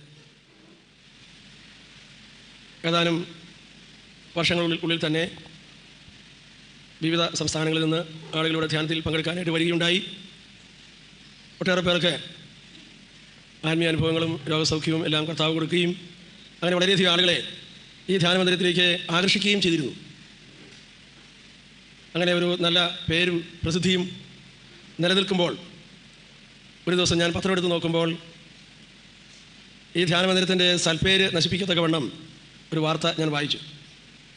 പെട്ടെന്ന് എൻ്റെ മനസ്സിൽ ഉണ്ടായത്, ദൈവമേ, അങ്ങാണ് ഈ ധ്യാന മന്ദിരത്തിന് പ്രസിദ്ധി നൽകിയത്, ഇപ്പോൾ തന്നെ അങ്ങ് അത് എടുത്തു മാറ്റാൻ പോവുകയാണോ എന്നായിരുന്നു മനസ്സിൽ ഉയർന്ന ചോദ്യം. ഞാൻ വീണ്ടും ചിന്തിച്ചു, അല്ല, ദൈവം നൽകുന്ന പല അനുഗ്രഹങ്ങളും ദൈവം പലപ്പോഴും എടുത്തു മാറ്റാറുണ്ട്. ഞാൻ വീണ്ടും ആലോചിച്ചു, ദൈവം ഏത് അനുഗ്രഹമാണ് എടുത്തു മാറ്റാതെയുള്ളത്? ആരോഗ്യം പലപ്പോഴും എടുത്തു മാറ്റാറുണ്ട്, ചിലരുടെ കയ്യിൽ നിന്ന് സമ്പത്ത് എടുത്ത് മാറ്റാറുണ്ട്, ജോലി എടുത്ത് മാറ്റാറുണ്ട്. അങ്ങനെ ദൈവം തരുന്ന വ്യക്തികളെ, ബന്ധങ്ങളെ ഒക്കെ പലപ്പോഴും ദൈവം എടുത്തു മാറ്റാറുണ്ട്. ദൈവം തരുന്ന അനുഗ്രഹങ്ങളെല്ലാം തന്നെ പലപ്പോഴും ദൈവം പിൻവലിക്കാറുണ്ട്. അങ്ങനെ ഞാൻ ചിന്തിച്ചപ്പോൾ പെട്ടെന്ന് എൻ്റെ മനസ്സിൽ ഉണ്ടായ ഒരു ചോദ്യം ഇങ്ങനെയായിരുന്നു, ദൈവമേ, അങ്ങ് ഒരിക്കലും പിൻവലിക്കുകയില്ല എന്ന് പറഞ്ഞ് ഏതെങ്കിലും ഒരു അനുഗ്രഹം മനുഷ്യൻ നൽകിയിട്ടുണ്ടോ? ഈ ഒരു ചോദ്യമാണ് ഉള്ളിൽ ഉയർന്നത്. വളരെ പെട്ടെന്ന് തന്നെ എനിക്ക് ഉത്തരം കിട്ടി. ഒരിക്കലും പിൻവലിക്കുകയില്ല എന്ന് പറഞ്ഞ് ദൈവം മനുഷ്യൻ നൽകിയ അനുഗ്രഹം തൻ്റെ പുത്രനായ യേശു തന്നെയാണ്. Praise lord. അവൻ്റെ പേര് ഇമ്മാനുവേൽ എന്നാണ്. മത്തായിയുടെ സുവിശേഷം 28:20 നമ്മൾ വായിക്കുന്നു, കാലത്തിൻ്റെ അവസാനം വരെ ഞാൻ നിൻ്റെ കൂടെ ഉണ്ടായിരിക്കും എന്ന്. കൊളോസ്യക്കാരുടെ ലേഖനത്തിൽ 1:27 നമ്മൾ വായിക്കുന്നുണ്ട്, എല്ലാ വിജാതിയരുടെ ഉള്ളിലും യേശു ഉണ്ട് എന്ന്. എല്ലാ മനുഷ്യരിലും പിതാവ് യേശുവിനെ നൽകിയിരിക്കുകയാണ്. യേശുവിനെ ഒരിക്കലും ദൈവം പിതാവ് പിൻവലിക്കുന്നില്ല. മറ്റെല്ലാ അനുഗ്രഹങ്ങളും നമ്മുടെ ജീവിതത്തിൽ നിന്ന് ഇന്നല്ലെങ്കിൽ നാളെ ദൈവം പിൻവലിക്കാറുണ്ട്. Price lord. ഹല്ലേലൂയ. അപ്പോൾ ഒരിക്കലും പിൻവലിക്കുകയില്ല എന്ന് പറഞ്ഞ് നമുക്ക് തന്നിരിക്കുന്നത് ഒരു ബന്ധമാണ്, യേശുവിനെയാണ് തന്നിരിക്കുന്നത്. യേശുവിന് നമ്മോടുള്ള ബന്ധം ഒരിക്കലും പിൻവലിക്കാത്ത ബന്ധമാണ്, ഒരിക്കലും പൊട്ടാത്ത ബന്ധമാണ്. പലപ്പോഴും അനുഗ്രഹങ്ങൾ ചോർന്നു പോകുമ്പോൾ, നഷ്ടപ്പെടുമ്പോൾ മനുഷ്യർ ചിന്തിക്കുന്നത് ദൈവം നഷ്ടപ്പെട്ടു എന്നൊക്കെയാണ്. രോഗം വരുമ്പോൾ ചിലർ ചിന്തിക്കും ദൈവം എന്നെ കൈവിട്ടോ എന്ന്. ചില സ്ഥാനമാനങ്ങൾ നഷ്ടപ്പെടുമ്പോൾ ചിലർ ചിന്തിക്കും ഇതാ ദൈവം എന്നെ കൈവിട്ടോ എന്ന്. എന്നാൽ ഒരു കാര്യം വ്യക്തമാണ്, ദാനങ്ങൾ വേറെ, ദൈവം വേറെ. ദാനങ്ങളുടെ ആബ്സൻസ് ദൈവത്തിൻ്റെ ആബ്സൻസ് അല്ല. Praise lord. ഹല്ലേലൂയ. ദാനങ്ങൾ പോകുമ്പോഴും ദൈവം നമ്മോട് ചേർന്ന് തന്നെയാണ് ഇരിക്കുന്നത്. നമുക്കറിയാം, ദാവീദിൻ്റെ മകൻ മരിച്ചപ്പോൾ, മരിക്കുന്നതിന് മുമ്പ് ദാവീദ് ഉപവാസത്തിലായിരുന്നു. വെള്ളം പോലും കുടിക്കാതെ ദാവീദ് ഉപവാസത്തിലിരുന്നു. രാജകൊട്ടാരത്തിൽ തന്നെ ഒരു അസ്വസ്ഥതയുണ്ടായി. ഈ കണക്കിന് കുട്ടിക്ക് എന്തെങ്കിലും സംഭവിച്ചാൽ എങ്ങനെയായിരിക്കും രാജാവ് പ്രതികരിക്കുക എന്ന്. അങ്ങനെ ഉപവാസത്തിലും പ്രാർത്ഥനയിലും രാജാവ് സമയം ചെലവഴിച്ചു. ഇതാ ഒരു ദിവസം ആ കുട്ടി മരിക്കുകയും ചെയ്തു. മരിച്ചു കഴിഞ്ഞപ്പോൾ രാജാവിന് വിവരം അറിയിക്കാതിരിക്കാൻ പറ്റുകയില്ല. വിവരം അറിയിച്ചു. ഒരു ഭയപ്പെട്ടാണ് വിവരം അറിയിച്ചത്. പക്ഷെ വിവരം അറിയിച്ചു കഴിഞ്ഞപ്പോഴേക്കും ദാവീദ് പോയി കുളിച്ച് സുഖമായി ഭക്ഷണം കഴിച്ചു. Price the Lord. ആ ദാവീദാണ് എഴുതിയിരിക്കുന്നത് 100-ാം സങ്കീർത്തനം നമ്മൾ കാണുന്നുണ്ടല്ലോ, കർത്താവ് എത്രയോ നല്ലവനാണ് എന്ന്. കർത്താവ് എത്രയോ നല്ലവനാണെന്ന് നിങ്ങൾ തന്നെ അനുഭവിച്ചറിയുവിൻ. അതെ, ഓരോ ദാനങ്ങൾ നമ്മുടെ ജീവിതത്തിൽ നിന്ന് കൈമോശം വരുമ്പോൾ ദൈവത്തിലേക്ക് നോക്കിക്കൊണ്ട് കർത്താവ് എത്രയോ നല്ലവനാണ്, കർത്താവ് എത്രയോ സ്നേഹമുള്ളവനാണ് എന്ന് പറയുവാൻ നമുക്ക് കഴിയുമ്പോഴാണ് അവിടെ യഥാർത്ഥമായ ഒരു സൗഖ്യം ഉണ്ടാകുക. പല ദാനങ്ങളും നമ്മുടെ ജീവിതത്തിൽ നഷ്ടപ്പെടുമ്പോൾ അത് നമ്മുടെ ജീവിതത്തിൽ ഉണ്ടാക്കുന്ന ഒരു പ്രത്യാഘാതം നമുക്ക് സംഭവിക്കുന്ന ഒരു ഇൻസെക്യൂരിറ്റിയാണ്, ഒരു സുരക്ഷിതമില്ലായ്മയാണ് ദാനങ്ങൾ നഷ്ടപ്പെടുമ്പോൾ പലപ്പോഴും വ്യക്തികൾക്കുണ്ടാകുക. ആ ദാനങ്ങളുടെ പ്രാധാന്യം അനുസരിച്ചായിരിക്കും ഈ ഇൻസെക്യൂരിറ്റി ഫീലിംഗ് നമുക്ക് വരിക. Price the Lord. ഹല്ലേലൂയ. ഒരിക്കൽ ഒരു ആശുപത്രിയിൽ നല്ല ആരോഗ്യവാനായ ഒരു ചെറുപ്പക്കാരൻ പെട്ടെന്നുണ്ടായ രോഗത്തെ തുടർന്ന് ഹോസ്പിറ്റൽ അഡ്മിറ്റ് ചെയ്യപ്പെട്ടു. അവൻ ഇൻറ്റൻസീവ് കെയർ റൂമിൽ കിടക്കുകയാണ്. വളരെ ഗുരുതരമായ രോഗത്തിലാണ്. ആ രോഗത്തിൽ നിന്ന് അവൻ സൗഖ്യം പ്രാപിച്ചാൽ തന്നെയാണെങ്കിലും വളരെ നാളുകൾ വിശ്രമത്തിൽ കഴിയേണ്ടതായിട്ട് വരും. ഓടിച്ചാടി നടന്നിരുന്ന ഏതാണ്ട് 28 വയസ്സോളം പ്രായമുള്ള ആ ചെറുപ്പക്കാരൻ അങ്ങനെ മരണത്തെ മുഖാമുഖം കണ്ട് ഇൻറ്റൻസീവ് കെയർ റൂമിൽ കിടക്കുമ്പോൾ ഞാൻ അവനെ കാണുവാനായി ചെന്നപ്പോഴാണ് എനിക്കൊരു കാര്യം മനസ്സിലായത്. അവൻ വല്ലാത്ത ഒരു വിഷാദ അവസ്ഥയിലാണ് എന്ന്. ഒരുതരം മൗനത്തിലും വിഷാദ അവസ്ഥയിലുമാണ്. ഡിപ്രഷൻ അവനെ പിടികൂടിയിരിക്കുകയാണ്. അവന് തനിക്ക് സംഭവിച്ച ഈ ആരോഗ്യ നഷ്ടത്തെക്കുറിച്ച് ഓർത്ത് ഇനി ഞാൻ എങ്ങനെയായിരിക്കും എന്നുള്ള ചിന്തയിലേക്ക് നോക്കി വല്ലാത്ത ഒരു നഷ്ടബോധത്തിൻ്റെ വേദനയിൽ, ഒരു വിഷാദത്തിൽ അവൻ കഴിയുകയാണ്. അങ്ങനെ വിഷാദത്തിൽ കഴിയുന്ന ആ സഹോദരനോട് എനിക്ക് പറഞ്ഞു കൊടുക്കാൻ കഴിഞ്ഞത് ഇതാണ്: ആരോഗ്യവും ഇതെല്ലാം പോവുകയോ വരികയോ ഒക്കെ ചെയ്യും, എന്നാൽ ഒരാൾ യേശു നിൻ്റെ അടുക്കലുണ്ട്. ആ യേശു എനിക്ക് മതിയായവനാണ് എന്ന് പറയുമ്പോൾ ദൈവത്തിൻ്റെ ശക്തി നിന്നിലേക്ക് പ്രവഹിക്കുകയാണ് ചെയ്യുക. ദാനങ്ങൾ നഷ്ടപ്പെട്ടത് മൂലമുണ്ടാകുന്ന ശൂന്യത നികത്തപ്പെടുകയാണ് ചെയ്യുക. അപ്പോൾ അതുകൊണ്ട് യേശുവായുള്ള ഈ വ്യക്തിപരമായ ബന്ധത്തിലേക്ക്, ആ ബന്ധത്തെ ഏറ്റുപറയുവാൻ, ഒരിക്കലും പൊട്ടാത്ത ഈ ബന്ധത്തെ ഏറ്റുപറയുവാൻ ഞാൻ ആ സഹോദരനെ സഹായിച്ചത് കഴിഞ്ഞപ്പോഴേക്കും അതവൻ്റെ ജീവിതത്തിൽ ഒരു വലിയൊരു മാറ്റമുണ്ടാക്കി. Praise the Lord. ഹല്ലേലൂയ. ആ രോഗത്തെ തന്നെ നേരിടുവാനുള്ള ഒരു ബലം അത് കഴിഞ്ഞപ്പോൾ അവന് കിട്ടാൻ തുടങ്ങി. Price the Lord. ദൈവം നമ്മോട് കൂടെ. നമ്മുടെ ശരീരം പോലും ഒരു സമയം വരുമ്പോൾ നമ്മളെ കൈവിടും. പക്ഷേ ഈശോ ഒരിക്കലും നമ്മളിൽ നിന്ന് വിട്ടുപോകുന്നില്ല. അപ്പം അതിനാൽ നമ്മുടെ ശരീരത്തേക്കാൾ കൂടുതലായി ഈശോ നമ്മോട് ചേർന്നിരിക്കുന്നു എന്നതാണ് യാഥാർത്ഥ്യം. നമ്മുടെ ഉള്ളിലുള്ള ഈ ദൈവ സാന്നിധ്യം ഇത് നമ്മൾ പുതുക്കുകയും ഏറ്റുപറയുകയും പ്രഖ്യാപിക്കുകയും ആ സാന്നിധ്യത്തിൽ നമ്മൾ ജീവിക്കുകയും ചെയ്യാൻ തുടങ്ങുമ്പോൾ അതാണ് നമുക്ക് ഏറ്റവും കൂടുതൽ സുരക്ഷിതത്വം നൽകുന്നതും സന്തോഷം നൽകുന്നതും നമ്മുടെ ദൈവവിളിക്ക് കൂടുതൽ അർത്ഥം പകരുന്നതും. Praise the Lord. Hallelujah. Hallelujah. Hallelujah. Hallelujah. ദൈവത്തിൻ്റെ സാന്നിധ്യം ഓരോ നിമിഷവും പ്രാക്ടീസ് ചെയ്യുക എന്നത്, ആ പ്രാക്ടീസിനെ കുറിച്ച് ബ്രദർ ലോറൻസ് എഴുതിയ പുസ്തകം ബൈബിളോളം തന്നെ കോപ്പികൾ വിറ്റുപോയിട്ടുള്ളൊരു പുസ്തകമാണ്. ഹല്ലേലൂയ. ഹല്ലേലൂയ. ഒട്ടേറെ ആത്മീയമായ മന്ദതയിൽ നിന്ന് മനുഷ്യ ജീവിതത്തെ പിടിച്ചുയർത്തുന്ന ഒന്നാണ് ഈ സാന്നിധ്യത്തിൽ ആയിരിക്കുക എന്നത്. ഒന്ന് കൈയടിച്ച് കർത്താവിനെ മാത്രപ്പെടുന്നു. പിതാവായ ദൈവം തൻ്റെ പുത്രനെ നമുക്ക് നൽകിയിരിക്കുന്നു. ഈ പുത്രനുമായിട്ടുള്ള നമ്മുടെ ബന്ധം അത് ഏറ്റവും വലിയ ബന്ധമാണ്. ഏറ്റവും വലിയ ബന്ധമാണത്. Price the Lord. പലപ്പോഴും നമ്മുടെ മുമ്പിൽ അല്ലെങ്കിൽ നമ്മൾ മുറുകെ പിടിച്ചിരിക്കുന്ന ചില അനുഗ്രഹങ്ങൾ ഒരുപക്ഷേ ചോർന്നു പോകുന്നതിനെക്കുറിച്ച് നാം ചിന്തിക്കുകയോ ഒക്കെ ചെയ്തേക്കാം. പക്ഷേ നാം ശ്രദ്ധിക്കേണ്ടത് ഈ സാന്നിധ്യത്തിലാണ്. ഈ സാന്നിധ്യമാണ് നമ്മളെ വളർത്തുന്നത്. ഈ സാന്നിധ്യമാണ് നമ്മുടെ ജീവിതത്തിന് അർത്ഥമുണ്ടാക്കുന്നത്. ഈ സാന്നിധ്യം നാം ആരോഗ്യമുള്ളപ്പോഴും ആരോഗ്യമില്ലാത്തപ്പോഴും ഒരുപോലെ നമുക്ക് അർത്ഥം പകരുന്നു. ഹല്ലേലൂയ. വിജയത്തിലും പരാജയത്തിലും നമുക്ക് ഇത് അർത്ഥം പകരുന്നു. ഹല്ലേലൂയ. ഹല്ലേലൂയ. യേശുവിൻ്റെ സ്നേഹത്തിൻ്റെ ഏറ്റവും പ്രധാനപ്പെട്ട ഒരു പ്രത്യേകത അത് കുറവുള്ളവരെ സ്നേഹിക്കുന്ന സ്നേഹമാണ്. കുറവുള്ളവരെ സ്നേഹിക്കുന്ന സ്നേഹമാണ് യേശുവിൻ്റെ സ്നേഹത്തിൻ്റെ പ്രത്യേകത. ഇങ്ങോട്ട് വേദനിപ്പിക്കുന്നവരെ സ്നേഹിക്കുന്ന സ്നേഹമാണ് യേശുവിൻ്റെ സ്നേഹത്തിൻ്റെ പ്രത്യേകത. നമ്മളെ വെറുക്കുന്ന, നമ്മളെ ഉപദ്രവിക്കുന്ന, നമുക്ക് പല വിധത്തിലുള്ള പീഡകൾ നൽകുന്ന, നമ്മളെ അവഗണിക്കുന്ന, നമ്മളെ കളിയാക്കുന്ന വ്യക്തികളെ സ്നേഹിക്കുന്ന സ്നേഹമാണ്. നമ്മെ വേദനിപ്പിക്കുന്നവരെ സ്നേഹിക്കുന്ന സ്നേഹം ഒരു മനുഷ്യൻ്റെയും ഹൃദയത്തിലില്ല. കുറവുള്ളവരെ സ്നേഹിക്കുന്ന സ്നേഹം ഒരു മനുഷ്യൻ്റെയും ഉള്ളിലില്ല. മനുഷ്യൻ്റെ ഉള്ളിലുള്ള സ്നേഹം ആ രീതിയിലുള്ള സ്നേഹമല്ല. എന്നാൽ നമുക്കറിയാം, കുറവുള്ളവരെ സ്നേഹിക്കുന്ന സ്നേഹം നമുക്കുണ്ടെങ്കിലേ നമുക്ക് ബന്ധങ്ങൾ ഉണ്ടാക്കാൻ കഴിയും. പൊട്ടാത്ത ബന്ധങ്ങൾ ഉണ്ടാകണമെങ്കിൽ കുറവുള്ളവരെ സ്നേഹിക്കുന്ന സ്നേഹം നമുക്കുണ്ടാകണം, നമ്മളിലുണ്ടാകണം. അത് സാധാരണയിൽ മനുഷ്യൻ്റെ ഉള്ളിലില്ല. അതുള്ളത് യേശുവിൽ മാത്രമാണ്. സാധാരണ രീതിയിൽ ഒരു മനുഷ്യൻ എപ്പോഴും മറ്റുള്ളവരിലേക്ക് നോക്കി അവരിൽ നിന്ന് എന്തുമാത്രം സ്നേഹം എന്നിലേക്ക് ഒഴുകുന്നുണ്ട് എന്ന് പരിശോധിച്ചുകൊണ്ടിരിക്കാറുണ്ട്. അങ്ങനെ നമ്മൾ പരിശോധിക്കുമ്പോൾ ചില ആളുകളിലേക്ക് നോക്കുമ്പോൾ അവരിൽ നിന്ന് കുറേ സ്നേഹമൊക്കെ നമ്മളിലേക്ക് ഒഴുകി വരുന്നുണ്ട്. വേറെ ചിലരിലേക്ക് നമ്മൾ നോക്കുമ്പോൾ അവരിൽ നിന്ന് ഒഴുകി വരുന്ന സ്നേഹം വളരെ വളരെ കുറവാണ്. മറ്റു ചിലരിലേക്ക് നോക്കുമ്പോൾ അവരിൽ നിന്ന് യാതൊരു സ്നേഹവും നമ്മളിലേക്ക് ഒഴുകി വരുന്നില്ല. വേറെ ചിലരിലേക്ക് നോക്കുമ്പോൾ നമ്മൾ കാണുന്നത് സ്നേഹം ഒഴുകി വരുന്നില്ലെന്ന് മാത്രമല്ല, അവരിൽ നിന്ന് ഒഴുകി വരുന്നത് വിദ്വേഷത്തിൻ്റെയും വെറുപ്പിൻ്റെയും കലക്കവെള്ളമാണ്. ഇങ്ങനെ ഒരു ഒഴുക്ക് എപ്പോഴും മറ്റുള്ളവരിൽ നിന്ന് നമ്മളിലേക്ക് വരുന്നത് നമ്മൾ തിരിച്ചറിഞ്ഞുകൊണ്ടിരിപ്പുണ്ട്. ഈ ഒഴുക്ക് ചാലിൻ്റെ മുമ്പിൽ നമ്മൾ പലപ്പോഴും ഇരുന്ന് പല വിധത്തിലുള്ള കമൻറ്റുകളും പറഞ്ഞുകൊണ്ടിരിക്കുന്നവരാണ്. ഇങ്ങോട്ട് സ്നേഹിക്കുന്നവരാണെങ്കിൽ നമുക്ക് അവരെക്കുറിച്ച് നല്ല അഭിപ്രായങ്ങൾ കാണും.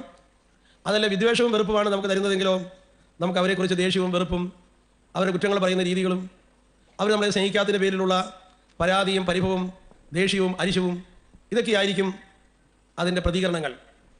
അങ്ങനെ നമ്മുടെ ചുറ്റുമുള്ള അനേകരുടെ നമ്മളോടുള്ള ആ പ്രതികരണത്തിന് മുമ്പിലാണ് നമ്മൾ പലപ്പോഴും ഇരിക്കുന്നത്. പ്രിയപ്പെട്ടവരെയും, നമ്മുടെ സാധാരണ ജീവിതത്തിൽ നമ്മളൊക്കെ അനുഭവിക്കുന്ന ഒരു ബുദ്ധിമുട്ടാണ് നമ്മളെ വേദനിപ്പിക്കുന്ന പലരോടും ക്ഷമിക്കുവാൻ നമുക്ക് സാധിക്കുന്നില്ല. അതുപോലെ തന്നെ പുറമുള്ളവരെ നമുക്ക് അംഗീകരിക്കാൻ കഴിയുന്നില്ല. കാരണം അവരിൽ നിന്നൊന്നും നമുക്ക് കിട്ടുന്നില്ല. പിന്നെ എന്തിനാണ് അവരെ സംരക്ഷിക്കുന്നത്? പിന്നെ എന്തിനാണ് അവരെ നോക്കുന്നത്? നമ്മുടെ വീട്ടിൽ രോഗിയായി ആരെങ്കിലുമൊക്കെ കിടപ്പുണ്ടെങ്കിൽ കുറേ കഴിയുമ്പോൾ നമുക്ക് തോന്നും, ഓ ഇത് വലിയൊരു ഭാരമാണല്ലോ, ഇവരിന്ന് യാതൊരു ഫലവും നമുക്കില്ല, ഇവർ കൊടുക്കുന്ന ആഹാര നഷ്ടം, മരുന്ന് നഷ്ടം, അതുകൊണ്ട് നമുക്ക് സമയനഷ്ടം, അതുകൊണ്ടൊരു വലിയൊരു ഭാരമായി ശല്യമായി ഇതാ മനുഷ്യൻ്റെ മനസ്സിൽ തോന്നാൻ തുടങ്ങും. ചിലപ്പോൾ പ്രായാധിക്യത്തിൽ വീടുകളിൽ കഴിയുന്ന മാതാപിതാക്കന്മാർ അവരുടെ കൈവശമുള്ളതെല്ലാം അവർ തന്നു കഴിഞ്ഞു. ഇനിയിപ്പോൾ അവരുടെ മുമ്പിൽ സമയം ചെലവഴിക്കുമ്പോൾ നമുക്ക് തോന്നും, ഇതൊരു നഷ്ടമാണല്ലോ, ഇതുകൊണ്ട് പ്രത്യേകിച്ച് ഇങ്ങോട്ടൊരു ഗുണവുമില്ലല്ലോ, ഇവരെ ഇങ്ങനെ ശുശ്രൂഷിക്കുന്നതുകൊണ്ട് എന്താണ് പ്രയോജനം എന്നൊക്കെ ചിലപ്പോൾ തോന്നിപ്പോകും. കാരണം എന്ത് ചോദിച്ചാൽ, ഇതാ നമ്മുടെ ഉള്ളിൽ കുറവുള്ളവരെ സ്നേഹിക്കുവാനുള്ള സ്നേഹമില്ല. നമ്മളെ വേദനിപ്പിക്കുന്നവരെ ഒരു ക്ഷമിച്ച് സ്നേഹിക്കുവാനുള്ള സ്നേഹം മനുഷ്യൻ്റെ ഹൃദയത്തിലേ ഇല്ല. മനുഷ്യനിൽ സാധാരണയിലുള്ളത് ഇങ്ങോട്ട് ആരെങ്കിലും വേദനിപ്പിച്ചാൽ അതുപോലെ തന്നെ അങ്ങോട്ട് ഉപദ്രവിക്കുന്ന സ്വഭാവമാണ് മനുഷ്യനുള്ളത്. നമുക്കറിയാം, മനുഷ്യൻ്റെ ചരിത്രവും അത് തന്നെയാണ്.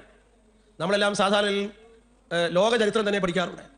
ലോക ചരിത്രത്തിൻ്റെ മുക്കാൽ ഭാഗവും എന്താണ്? യുദ്ധങ്ങളുടെ കഥയാണ്. മറ്റുള്ളവരെ ശത്രുക്കളായി കണ്ടുകൊണ്ട് അവരുടെ മേൽ ആക്രമിച്ച് കീഴ്പ്പെടുത്തി അവരെ നശിപ്പിച്ച് ഒതുക്കുന്ന ചരിത്രമാണ് ചെറുപ്പകാലം മുതൽ തന്നെ ലോക ചരിത്രത്തിൽ നമ്മൾ വായിച്ച് പഠിക്കുന്നത്.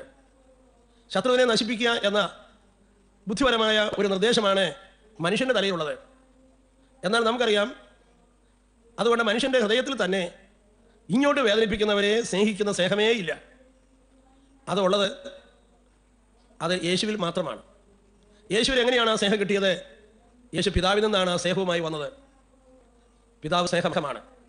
ആ സ്നേഹവുമായി ഈ ലോകത്തിലേക്ക് വന്ന ഈശോ ലോകത്തിന് മുമ്പിൽ തൻ്റെ ഉള്ളിൽ കിടക്കുന്ന ഈ സ്നേഹം എന്താണെന്ന് യേശു ലോകത്തിന് മുമ്പിൽ വെളിപ്പെടുത്തി. ആ വലിയ പ്രാർത്ഥനയാണ് ലോകം മുഴുവനും കേൾക്കുന്ന നിലയ്ക്കാത്ത ആ ശബ്ദമാണ് കാൽവരിയിൽ ഉയർന്നു പൊങ്ങിയത്. പിതാവേ, ഇവർ ചെയ്യുന്നത് എന്തെന്ന് ഇവർ അറിയുന്നില്ല, അവരോട് ക്ഷമിക്കണമേ എന്ന്. സഹോദരങ്ങളെയും, ഏതാണ്ട് ഗത്സമയം തൊട്ട് ഗാവൽതാ വരെ എന്തെല്ലാം പീഡകൾ യേശുവിനെ ഏൽക്കേണ്ടി വന്നിട്ടും തന്നെ വേദനിപ്പിച്ചവർക്കെതിരായി ഒരു വാക്കുപോലും യേശു പറഞ്ഞില്ല. ഇതാ കാൽവരി കുരിശിൽ മരിക്കുന്നതിന് മുമ്പ് ഈശോ എല്ലാവരും കേൾക്കെ അവരെ അനുഗ്രഹിച്ച് അവരോട് ക്ഷമിച്ചുകൊണ്ട് യേശു പ്രാർത്ഥിക്കുകയാണ്. ഈ സ്നേഹം നമ്മുടെ ഉള്ളിലേക്ക് വന്നു കഴിഞ്ഞാൽ നമ്മൾ ആദ്യമേ തന്നെ ചെയ്യേണ്ടത്, ഇതാ നമ്മളെ വേദനിപ്പിക്കുന്നവർക്ക് വിളമ്പുവാൻ വേണ്ടി ഈശോ നമ്മുടെ ഹൃദയത്തിൽ പകർന്നു തന്ന ഈ സ്നേഹം, അത് നമ്മൾ നോക്കുക, നമ്മളെ വേദനിപ്പിച്ചവരെയൊക്കെ നമ്മൾ ഓർക്കുക, എന്നിട്ട് അവരെ അനുഗ്രഹിച്ച് പ്രാർത്ഥിക്കുക. പിതാവേ, ഇവരോട് കരുണയായിരിക്കണമേ, ഇവരെ അനുഗ്രഹിക്കണമേ എന്ന് നമ്മൾ പ്രാർത്ഥിക്കുക. അങ്ങനെ പ്രാർത്ഥിക്കാൻ തുടങ്ങുമ്പോൾ തീർച്ചയായിട്ടും ഈ സ്നേഹപിത അവരിലേക്ക് കടന്നു വരും. അവരുടെ ഉള്ളിൽ മാനസാന്തരമുണ്ടാകും.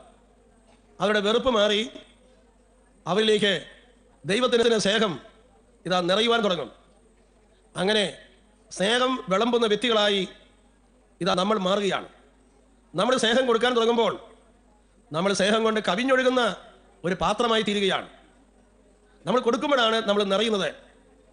അപ്പം അതുകൊണ്ട് നമ്മുടെ ഉള്ളിൽ നിന്ന് വെളിയിലേക്ക് സ്നേഹം ഒഴുകുവാൻ നമ്മൾ അനുവദിക്കണം. സ്നേഹത്തിൻ്റെ വിതരണക്കാരായി നമ്മൾ മാറണം. അതൊരിക്കലും നമുക്ക് നഷ്ടമല്ല. നമ്മൾ അതുവഴി വളരുകയാണ് ചെയ്യുന്നത്. ബൈബിളില് 2 ഭാഗങ്ങളുണ്ട്. പഴയ നിയമമുണ്ട്, പുതിയ നിയമവുമുണ്ട്. ഈ പഴയ നിയമം മുഴുവൻ നമ്മൾ വായിച്ചാൽ ഒരു കാര്യം കാണാൻ കഴിയും. പഴയ നിയമത്തിൽ മുഴുവനും നമ്മൾ കാണുന്നത് ദൈവത്തിൻ്റെ കൽപ്പനകൾ പാലിക്കുവാൻ മനുഷ്യന് കഴിയുന്നില്ല. അവൻ വീണു പോവുകയാണ്. ദൈവം അവർ നൽകിയ പ്രബോധനങ്ങൾ അതിൽ നിലനിൽക്കുവാൻ മനുഷ്യന് കഴിയുന്നില്ല. വീണു പോകുന്ന മനുഷ്യൻ്റെ ചരിത്രമാണ് പഴയ നിയമം മുഴുവനും നമ്മുടെ മുമ്പിൽ കൊണ്ടുവരുന്നത്. പക്ഷേ അതുപോലെ തന്നെ മറ്റൊരു കാര്യം കാണാൻ കഴിയും. ദൈവത്തിൻ്റെ പ്രബോധനങ്ങളെല്ലാം മനുഷ്യൻ ലംഘിച്ചിട്ടും ദൈവം മനുഷ്യനെ ഉപേക്ഷിക്കുന്നില്ല. വീണ്ടും വീണ്ടും ദൈവം അവന് കൂടുതൽ വെളിപ്പെടുത്തൽ നൽകിക്കൊണ്ട് അവനെ അനുഗ്രഹിക്കുന്നതായിട്ടാണ് നാം പഴയ നിയമത്തിൽ വായിക്കുന്നത്. നമുക്ക് ബൈബിളിലെ ചില വ്യക്തികളിലേക്ക് നോക്കാം. ദൈവം ആദ്യം സൃഷ്ടിച്ച ആദവും ഹവ്വയും അവർക്കെല്ലാം ദൈവം കൊടുത്തു, പർദീസ നൽകി. അവർ വളരെ സുഭിക്ഷതയുടെ നടുവിലായിരുന്നു. അവർക്കൊന്നിനും കുറവുണ്ടായിരുന്നില്ല. പക്ഷേ ദൈവത്തിൻ്റെ പ്രബോധനത്തെ അവർ ലംഘിച്ചു. പക്ഷേ ദൈവം അവരെ ഉപേക്ഷിച്ചില്ല. പിന്നീട് നമ്മൾ കാണുന്നത് നോഹയുമായി ദൈവം ഒരു ഉടമ്പടി ഉണ്ടാക്കുന്നതാണ്. ആ ഉടമ്പടി പ്രകാരം നോഹ വിശ്വസ്തത പുലർത്തിയെങ്കിൽ പോലും ആ ഉടമ്പടിയുടെ ഫലം അനുഭവിച്ച നോഹയുടെ കുടുംബത്തിലെ അംഗങ്ങൾ അവർ ദൈവത്തെ മറന്നു. അവിടെയും അവിശ്വസ്തത കാണുകയാണ്. ഹല്ലേലൂയ. വീണ്ടും നമ്മൾ അബ്രാഹത്തെ കാണുന്നു. അബ്രാഹവുമായി ദൈവം ഉടമ്പടി ഉണ്ടാക്കുന്നു. പക്ഷേ അബ്രാഹത്തിൻ്റെ ഗോത്രത്തിൽപ്പെട്ടവരെ അത് ലംഘിക്കുന്നു. വീണ്ടും നമ്മൾ കാണുന്നു ദൈവം മോശയുമായി ഉടമ്പടി ഉണ്ടാക്കുന്നു. എന്നാൽ ഇസ്രായേൽ ജനത ദൈവത്തോട് അവിശ്വസ്തത പുലർത്തുന്നു. വീണ്ടും നമ്മൾ കാണുന്നു ദാവീദുമായി ദൈവം ഉടമ്പടി ഉണ്ടാക്കുന്നു. ഇതാ അവിടെയും അവിശ്വസ്തതകൾ നമ്മൾ കാണുകയാണ്. ജനത അവിശ്വസ്തത കാണിക്കുന്നു, ദാവീദ് അവിശ്വസ്തത കാണിക്കുന്നു. ഇതല്ല, ഇങ്ങനെ വീണു പോകുന്ന മനുഷ്യൻ്റെ ചരിത്രമാണ് പഴയ നിയമം മുഴുവനും. എന്താണ് പഴയ നിയമം നമ്മോട് പറയുന്നത്? നമ്മളെല്ലാവരും വീണു പോകുന്നവരാണ്. നമ്മൾ ദൈവത്തിൻ്റെ പ്രബോധനം പൂർണ്ണമായി നടപ്പാക്കാൻ കഴിവില്ലാത്തവരാണ്. ബൈബിൾ പറയുന്നു നീതിമാൻ 7 പ്രാവശ്യം പിഴയ്ക്കുന്നു എന്ന്. ഹല്ലേലൂയ. നമ്മളെല്ലാവരും വീണു പോകുന്നവരാണ്. ഈ വീണു പോകുന്ന മനുഷ്യനുമായി ദൈവം പല ഉടമ്പടി ഉണ്ടാക്കുന്നെങ്കിലും ആ ഉടമ്പടികളിലെല്ലാം മനുഷ്യൻ അവിശ്വസ്തത കാണിക്കുകയാണ്. ഇങ്ങനെ അവിശ്വസ്തത കാണിക്കുന്ന മനുഷ്യനെ ഉദ്ധരിക്കാനായിട്ടാണ് പിതാവായ ദൈവം തൻ്റെ പുത്രനായ യേശുവിനെ ഈ ലോകത്തിലേക്ക് അയക്കുന്നത്. ക്രിസ്തുവിനെ കേന്ദ്രമാക്കി മാനവരാശിയെ മുഴുവനും ദൈവം എങ്ങനെ നവീകരിച്ചു എന്നാണ് ബൈബിൾ നമ്മുടെ മുമ്പിൽ കൊണ്ടുവരുന്നത്. ഹല്ലേലൂയ. തൻ്റെ പുത്രനായ യേശുവിനെ ഈ ലോകത്തിലേക്ക് അയച്ചുകൊണ്ട് ആ പുത്രനിലൂടെ ഒരു പുതിയ ഉടമ്പടി ദൈവം സ്ഥാപിച്ചു. പുത്രനിലൂടെ, യേശു ക്രിസ്തുവിലൂടെ ഒരു പുതിയ ഉടമ്പടി. ഈ ഉടമ്പടിയിൽ നമ്മൾ കാണുന്നത് ആര് യേശുവിനെ സ്വീകരിക്കുന്നുവോ അവർക്ക് ദൈവത്തോട് വിശ്വസ്തത പുലർത്താൻ കഴിയുന്നു. ആര് യേശുവിനെ സ്വീകരിക്കുന്നുവോ അവർക്ക് ദൈവത്തിൻ്റെ മക്കളാകാൻ കഴിയുന്നു. യോഹന്നാൻ 1:12 അവനെ കൈക്കൊണ്ട് അവനെ സ്വീകരിക്കുന്ന എല്ലാവർക്കും ദൈവത്തിൻ്റെ മക്കളാകാൻ ഭാഗ്യം ലഭിച്ചിരിക്കുന്നു. യേശു ക്രിസ്തുവിലൂടെ നമുക്ക് പിതാവായ ദൈവത്തോടെ വിശ്വസ്തത പുലർത്താൻ കഴിയും. നമ്മുടെ സ്വന്തം ശക്തി കൊണ്ട് നമുക്ക് സാധിക്കില്ല, എന്നാൽ യേശുവിൽ നമുക്കിത് സാധിക്കും. അങ്ങനെ യേശു ക്രിസ്തുവിലൂടെ ഒരു പുതിയ ഉടമ്പടി പിതാവായ ദൈവം സ്ഥാപിച്ചു. സഹോദരങ്ങളെ, യേശു ക്രിസ്തുവിൽ ഒരു പുതിയ ഉടമ്പടി പിതാവായ ദൈവം സ്ഥാപിച്ചു എന്ന് പറയുമ്പോൾ യേശുവിലൂടെ പിതാവായ ദൈവം സ്ഥാപിച്ച ഈ പുതിയ ഉടമ്പടി ഉണ്ടല്ലോ, അതിൻ്റെ ഫലം ലോകത്തിലുള്ള എല്ലാ മനുഷ്യരിലേക്ക് ഒഴുകുന്നു. ജാതി മത വ്യത്യാസം കൂടാതെ ഒഴുകുന്നു. അങ്ങ് കഴിഞ്ഞ കാല തലമുറകളിലേക്കൊക്കെ അത് ഒഴുകുന്നു. വരാൻ പോകുന്ന ജനതയിലേക്ക് അത് കടന്നു വരുന്നു. അങ്ങനെ ഭൂതകാലത്തിലും വർത്തമാനകാലത്തിലും ഭാവി കാലത്തിലുമുള്ള സർവ്വ മനുഷ്യരിലേക്കും ഈ ഉടമ്പടിയുടെ ഫലം ഒഴുകുകയാണ്. അതുകൊണ്ട് നമ്മൾ എന്തുമാത്രം ദുർബലരായിരുന്നാലും യേശു ക്രിസ്തുവിൽ നമുക്ക് ദൈവപിതാവിനോട് വിശ്വസ്തത പുലർത്താൻ കഴിയും. നാം നമ്മുടെ സ്വന്തം ശക്തിയിൽ നമ്മൾ വീണു പോകുന്നവരാണ്. എന്നാൽ നാം യേശുവിനെ സ്വീകരിച്ചാൽ നമുക്ക് ദൈവപിതാവിനോട് വിശ്വസ്തത പുലർത്താനും ദൈവപിതാവുമായുള്ള ഐക്യത്തിലേക്ക് വരാനായിട്ടും കഴിയും. നമ്മൾ അറിഞ്ഞിരിക്കുക, ഞാൻ പറഞ്ഞല്ലോ, പഴയ നിയമം മുഴുവനും വ്യക്തമാക്കുന്നു മനുഷ്യൻ വീണു പോകുന്നവരാണ്. അതിൽ അത്ഭുതപ്പെടാനൊന്നുമില്ല. ഞാൻ വീണുപോയി, അത്ഭുതപ്പെടാനില്ല. കാരണം നമ്മൾ വീണു പോകുന്നവരാണ്. എന്നാൽ ദൈവമാകട്ടെ നമ്മളെ ഒരിക്കലും ഉപേക്ഷിക്കാത്തവരാണ്, ഒരിക്കലും നമ്മളെ തള്ളിക്കളയാത്തവരാണ്, നമ്മളോട് വിശ്വസ്തത പുലർത്തുന്നവരാണ്. അപ്പം മനുഷ്യൻ്റെ അവിശ്വസ്തതയും ദൈവത്തിൻ്റെ വിശ്വസ്തതയുമാണ് പഴയ നിയമത്തിലെ പ്രമേയം. യേശു ഈ ലോകത്തിലേക്ക് വന്നുകൊണ്ട് നമുക്ക് പകരക്കാരനായി യേശു മാറുകയും ആ യേശു നമ്മോട് പറയുകയാണ്, ഇതാ യേശു ക്രിസ്തുവിൽ നമുക്കെല്ലാവർക്കും ദൈവപിതാവിനോട് വിശ്വസ്തത പുലർത്താൻ കഴിയും. Hallelujah, hallelujah. അപ്പം നമുക്ക് നൽകപ്പെട്ട ഈ ജീവിതം സ്വന്തം ശക്തി കൊണ്ട് വിജയിപ്പിക്കാനുള്ള ജീവിതമല്ല. സ്വന്തം ശക്തി കൊണ്ട് വിജയിപ്പിക്കാനാണെങ്കിൽ നമ്മുടെ കൈവശം ഇപ്പോൾ ഇരിക്കുന്നത് അത് നമുക്കൊരിക്കലും തികയില്ല. അതുകൊണ്ട് സ്വന്തം ശക്തി കൊണ്ട് വിജയിപ്പിക്കാൻ വേണ്ടി തന്ന ജീവിതമല്ലിത്. അങ്ങനെ ആയിരുന്നെങ്കിൽ നമുക്കിത് മതിയാകില്ല. എന്നാൽ ദൈവം നമുക്ക് തന്നിരിക്കുന്ന ഈ ജീവിതമാകട്ടെ യേശു ക്രിസ്തുവിനോട് ചേർന്ന് വിജയിപ്പിക്കാൻ വേണ്ടിയിട്ടാണ്. ഹല്ലേലൂയ.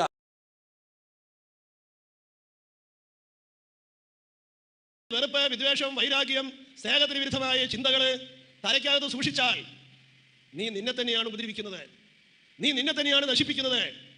മനുഷ്യ ശരീരം ദൈവത്തിൻ്റെ ആലയമാണ്. നീ അത് നശിപ്പിക്കരുത് എന്നാണ് കർത്താവിന് പറയുവാനുള്ളത്. നമ്മുടെ കർത്താവ് പറയുന്നു, നിങ്ങൾ ആകുലപ്പെടരുത്, നിങ്ങൾ ഭയപ്പെടരുത്, നിങ്ങളുടെ ഹൃദയം അസ്വസ്ഥമാകരുത്. അങ്ങനെ നീ ചെയ്താൽ നീ നിന്നെ തന്നെയാണ് നശിപ്പിക്കുന്നത്. Price the Lord. Hallelujah, hallelujah, hallelujah. സ്വന്തം മനസ്സിൻ്റെ സ്വസ്ഥത എന്നത് നമ്മളോടുള്ള ഒന്നാമത്തെ ഉത്തരവാദിത്തമാണ്. നിന്റെ മനസ്സിനെ സ്വസ്ഥതയിൽ സൂക്ഷിക്കുക എന്നത് നിനക്ക് നിന്നോടുള്ള ഉത്തരവാദിത്തമാണ്. Price the Lord. ഹല്ലേലൂയ. നിന്റെ മനസ്സിനെ സ്വസ്ഥതയിൽ സൂക്ഷിക്കുക, ശാന്തതയിൽ സൂക്ഷിക്കുക. മനസ്സ് ശാന്തമായാലേ ദൈവസ്വരം കേൾക്കാൻ കഴിയൂ. അതുകൊണ്ട് മനസ്സ് ശാന്തമാകണമെങ്കിൽ നമ്മുടെ തലയിലെ ചിന്തകൾ, നിരാശയിലേക്ക് നയിക്കുന്ന ചിന്തകൾ, ദുഃഖത്തിലേക്ക് നയിക്കുന്ന ചിന്തകൾ, ഭയത്തിലേക്ക് നയിക്കുന്ന ചിന്തകളെ നമ്മൾ ഒരിക്കലും താലോലിക്കരുത്. Hallelujah, hallelujah. നീ തന്നെയായിരിക്കും നിന്നെ നശിപ്പിക്കുന്നത്, നീ നിന്നെ തന്നെ ഉപദ്രവിക്കുകയാണ്. അപ്പം അതുകൊണ്ട് ഒരു വ്യക്തിക്ക് ചായ കുടിക്കണം, അയാൾക്ക് ചായ കുടിക്കാം, പക്ഷെ അയാൾ തിളച്ച ചായ വായിൽ കോരി ഒഴിച്ചാലോ പൊള്ളിപ്പോകും. Praise the Lord. ഹല്ലേലൂയ. അപ്പോൾ അയാൾ ശ്രദ്ധിക്കേണ്ട ഒരു കാര്യം, ചായ കുടിക്കാം പക്ഷേ ശരീരം പൊള്ളിക്കാതിരിക്കുക. ഹല്ലേലൂയ. അതുകൊണ്ട് നമ്മുടെ ജീവിതത്തിൽ നാം എപ്പോഴും സൂക്ഷിക്കേണ്ട ഒരു കാര്യം, നീ നിന്നെ തന്നെ നശിപ്പിക്കാതിരിക്കുക. അത് നിനക്ക് നിന്നോടുള്ള ഒന്നാമത്തെ ഉത്തരവാദിത്തമാണ്. ആ ഉത്തരവാദിത്തം ദൈവം നിന്നെയാണ് ഏൽപ്പിച്ചിരിക്കുന്നത്. Hallelujah, hallelujah. ദൈവം ഈ ചിന്തയുടെ കാര്യത്തിൽ നമുക്ക് സ്വാതന്ത്ര്യം തന്നിരിക്കുകയാണ്. നേരെ മറിച്ച് മറ്റു ചില ശരീരത്തിൻ്റെ പ്രവർത്തനങ്ങൾ ഈശോ നമ്മളെ ഏൽപ്പിച്ചിട്ടില്ല. അപ്പോൾ ഹാർട്ടിൻ്റെ പ്രവർത്തനമൊക്കെ നമ്മളെ ഏൽപ്പിച്ചിരുന്നെങ്കിൽ ചിലപ്പോൾ നമ്മൾ ഓണാക്കാനൊക്കെ മറന്നുപോകും. Praise the Lord. Hallelujah, hallelujah, hallelujah. അതുകൊണ്ട് നമ്മുടെ സ്വഭാവമൊക്കെ അറിയാവുന്നതുകൊണ്ട് ദൈവം അതൊക്കെ നേരത്തെ കണ്ടീഷൻ ചെയ്ത് വെച്ചിരിക്കുകയാണ്. Hallelujah, hallelujah, hallelujah, hallelujah. പക്ഷേ നമ്മുടെ ചിന്തകളിലൂടെ ഇതാ നിരാശ, ദുഃഖം, ആകുലത എന്നിവയെല്ലാം നമ്മുടെ ശരീരത്തിലൂടെ പായാൻ നമ്മൾ അനുവദിച്ചു കഴിഞ്ഞാൽ അത് വളരെയധികം തകരാറുണ്ടാക്കും, നമ്മളെ രോഗിയാക്കി മാറ്റുന്നു, നീ നിന്നെ തന്നെ നശിപ്പിക്കുന്നു. ഈ കാര്യത്തിൽ നമ്മൾ വിവേകമുള്ള വ്യക്തി ആയിക്കൊള്ളട്ടെ. ഒന്ന് കൈയടിച്ച് കർത്താവിനെ മാത്രപ്പെടുത്തുക.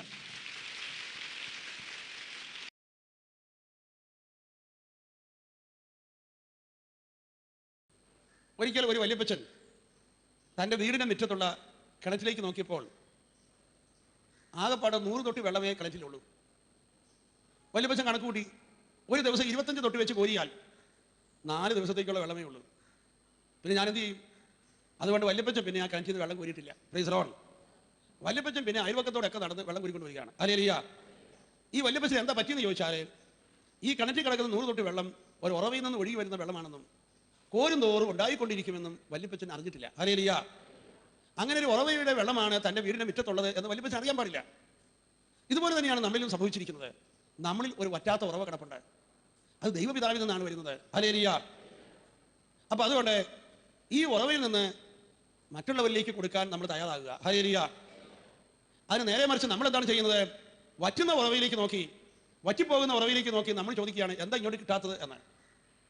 നമ്മളെല്ലാം നമ്മുടെ മാതാപിതാക്കന്മാരിലേക്കും സഹോദരങ്ങളിലേക്കും ജീവ പങ്കാളിയിലേക്കും എല്ലാവരിലേക്കും നോക്കി എന്താ ഇങ്ങോട്ട് സേവ ഒഴുകാത്തത്, ഇങ്ങോട്ട് എന്താ ഒഴുകാത്തത്, ഞാൻ അങ്ങോട്ട് ഇത്രയൊക്കെ തന്നിട്ട് എന്താ ഇങ്ങോട്ട് ഒഴുകാത്തത്, ഇങ്ങോട്ട് ഒഴുകാത്തത്. ഇതാണ് നമ്മളിലുള്ളത്. എന്നാൽ നമ്മൾ അറിഞ്ഞിരിക്കുക, നമ്മുടെ ഉള്ളിൽ ഒരു വറ്റാത്ത ഉറവയുണ്ട്. ഈശോ പറഞ്ഞു, എന്നിൽ വിശ്വസിക്കുന്നവന്റെ ഹൃദയത്തിൽ നിന്ന് ജീവജലത്തിന്റെ അരുവി ഒഴുകും. നമ്മുടെ ഉള്ളിൽ നിന്ന് ഒരു അരുവി ഒഴുകുന്നു, ഒരു അനുഗ്രഹ പ്രവാഹം ഇതാ ഒഴുകുന്നു. പ്രിയപ്പെട്ടവരെ, ഇത് എങ്ങോട്ടാണ് ഒഴുകുന്നത്? ഇങ്ങോട്ട് സ്നേഹം തരാൻ പറ്റാത്ത വ്യക്തികളിലേക്ക്, വറ്റി വരണ്ട് കിടക്കുന്ന ഈ ചാലുകളിലേക്ക് ഇതാ നമ്മളിൽ നിന്ന് സ്നേഹം അങ്ങോട്ട് ഒഴുക്കാനാണ് ദൈവം ആഗ്രഹിക്കുന്നത്.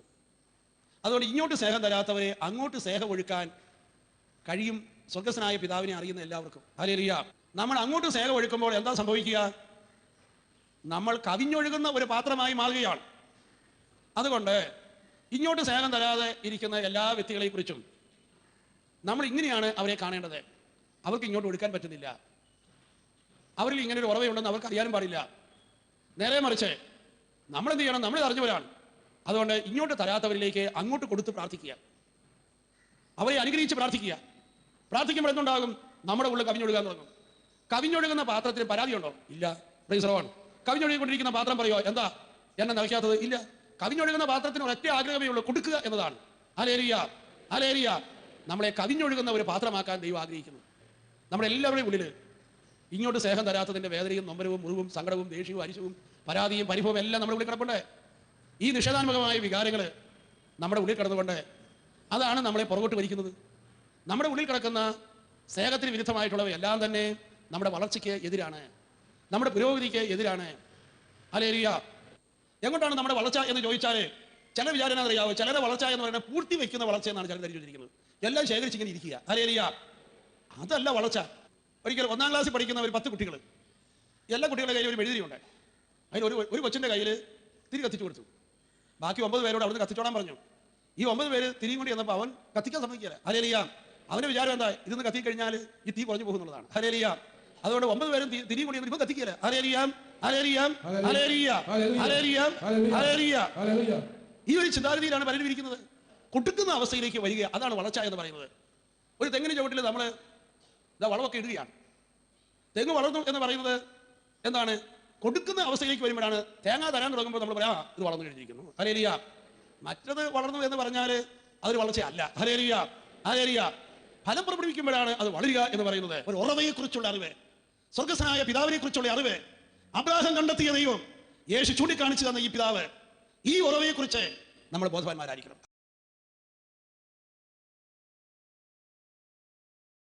പ്രിയപ്പെട്ടവരെയും, നമ്മുടെ ഉള്ളിലെ അന്ധകാര ശക്തിയെ നമ്മൾ എങ്ങനെയാണ് അറിയുന്നത്?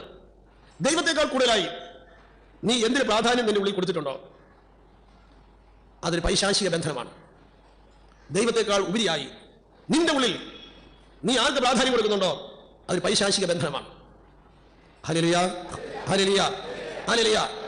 ഒരിക്കലും വല്യപ്പച്ചൻ ഉണ്ടാക്കുന്ന പണമെല്ലാം സൂക്ഷിച്ചു വെച്ച് ബാങ്കിൽ കൊണ്ടുവന്ന് ഇട്ട് അതിന്റെ പലിശയൊക്കെ എണ്ണി ഇങ്ങനെ സ്വപ്നം കണ്ടിരിക്കുകയാണ്.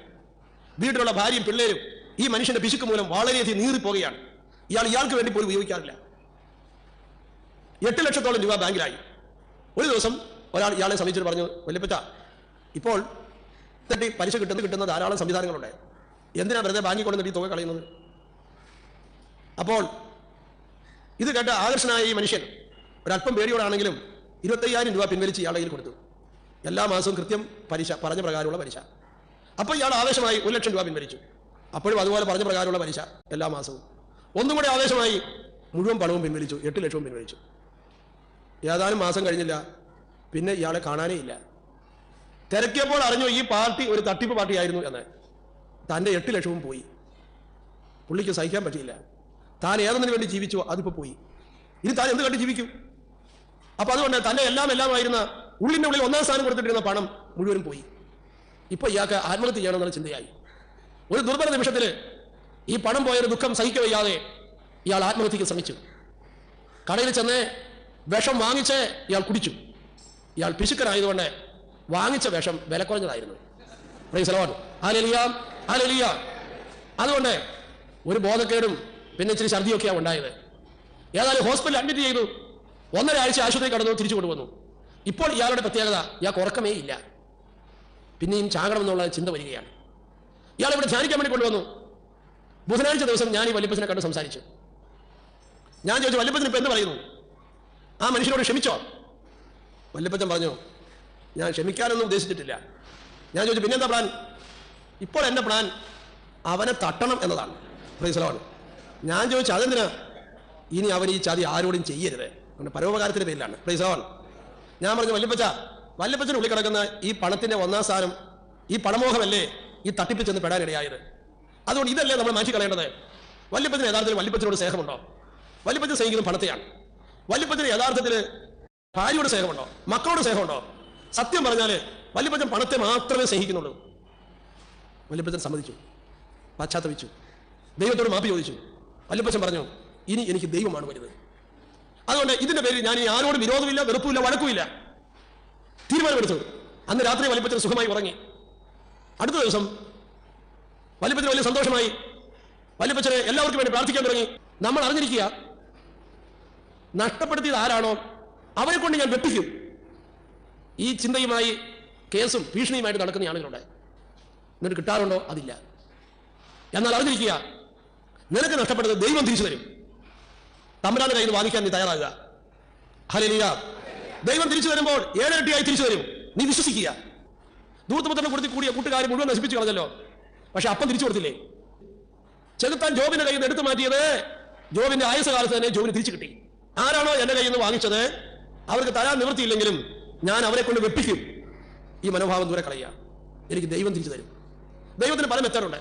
ചിലപ്പോൾ നമ്മൾ കൊടുത്ത വ്യക്തി തന്നെ ദൈവം തിരിച്ചു വാങ്ങിച്ചു തരും. ചിലപ്പോൾ ദൈവം വേറെ വഴിക്കായിരിക്കും തിരിച്ചു തരുന്നത്. ദൈവത്തിന് അനുഗ്രഹം തരാനായിട്ട് എത്രയോ വഴികളുണ്ട്. തമ്പുരാനൊന്ന് തീരുമാനിച്ചാൽ പോരെ, നമ്മുടെ കയ്യിൽ നിന്ന് ആരെങ്കിലും വാങ്ങിച്ചോണ്ട് പോയതിന് 10,000 ഇരട്ടി ദൈവത്തിന് തിരിച്ചു തരാൻ കഴിയല്ലേ? നീ എന്തിന് വെറുപ്പും വൈരാഗ്യവും വെച്ച് നിന്നിൽ പ്രവർത്തിക്കേണ്ട ദൈവത്തെ നിന്നിൽ നിന്ന് മാറ്റിക്കളയുന്നു? Hallelujah, hallelujah. ഒന്ന് കൈയടിച്ച് കർത്താവിനെ മാത്രം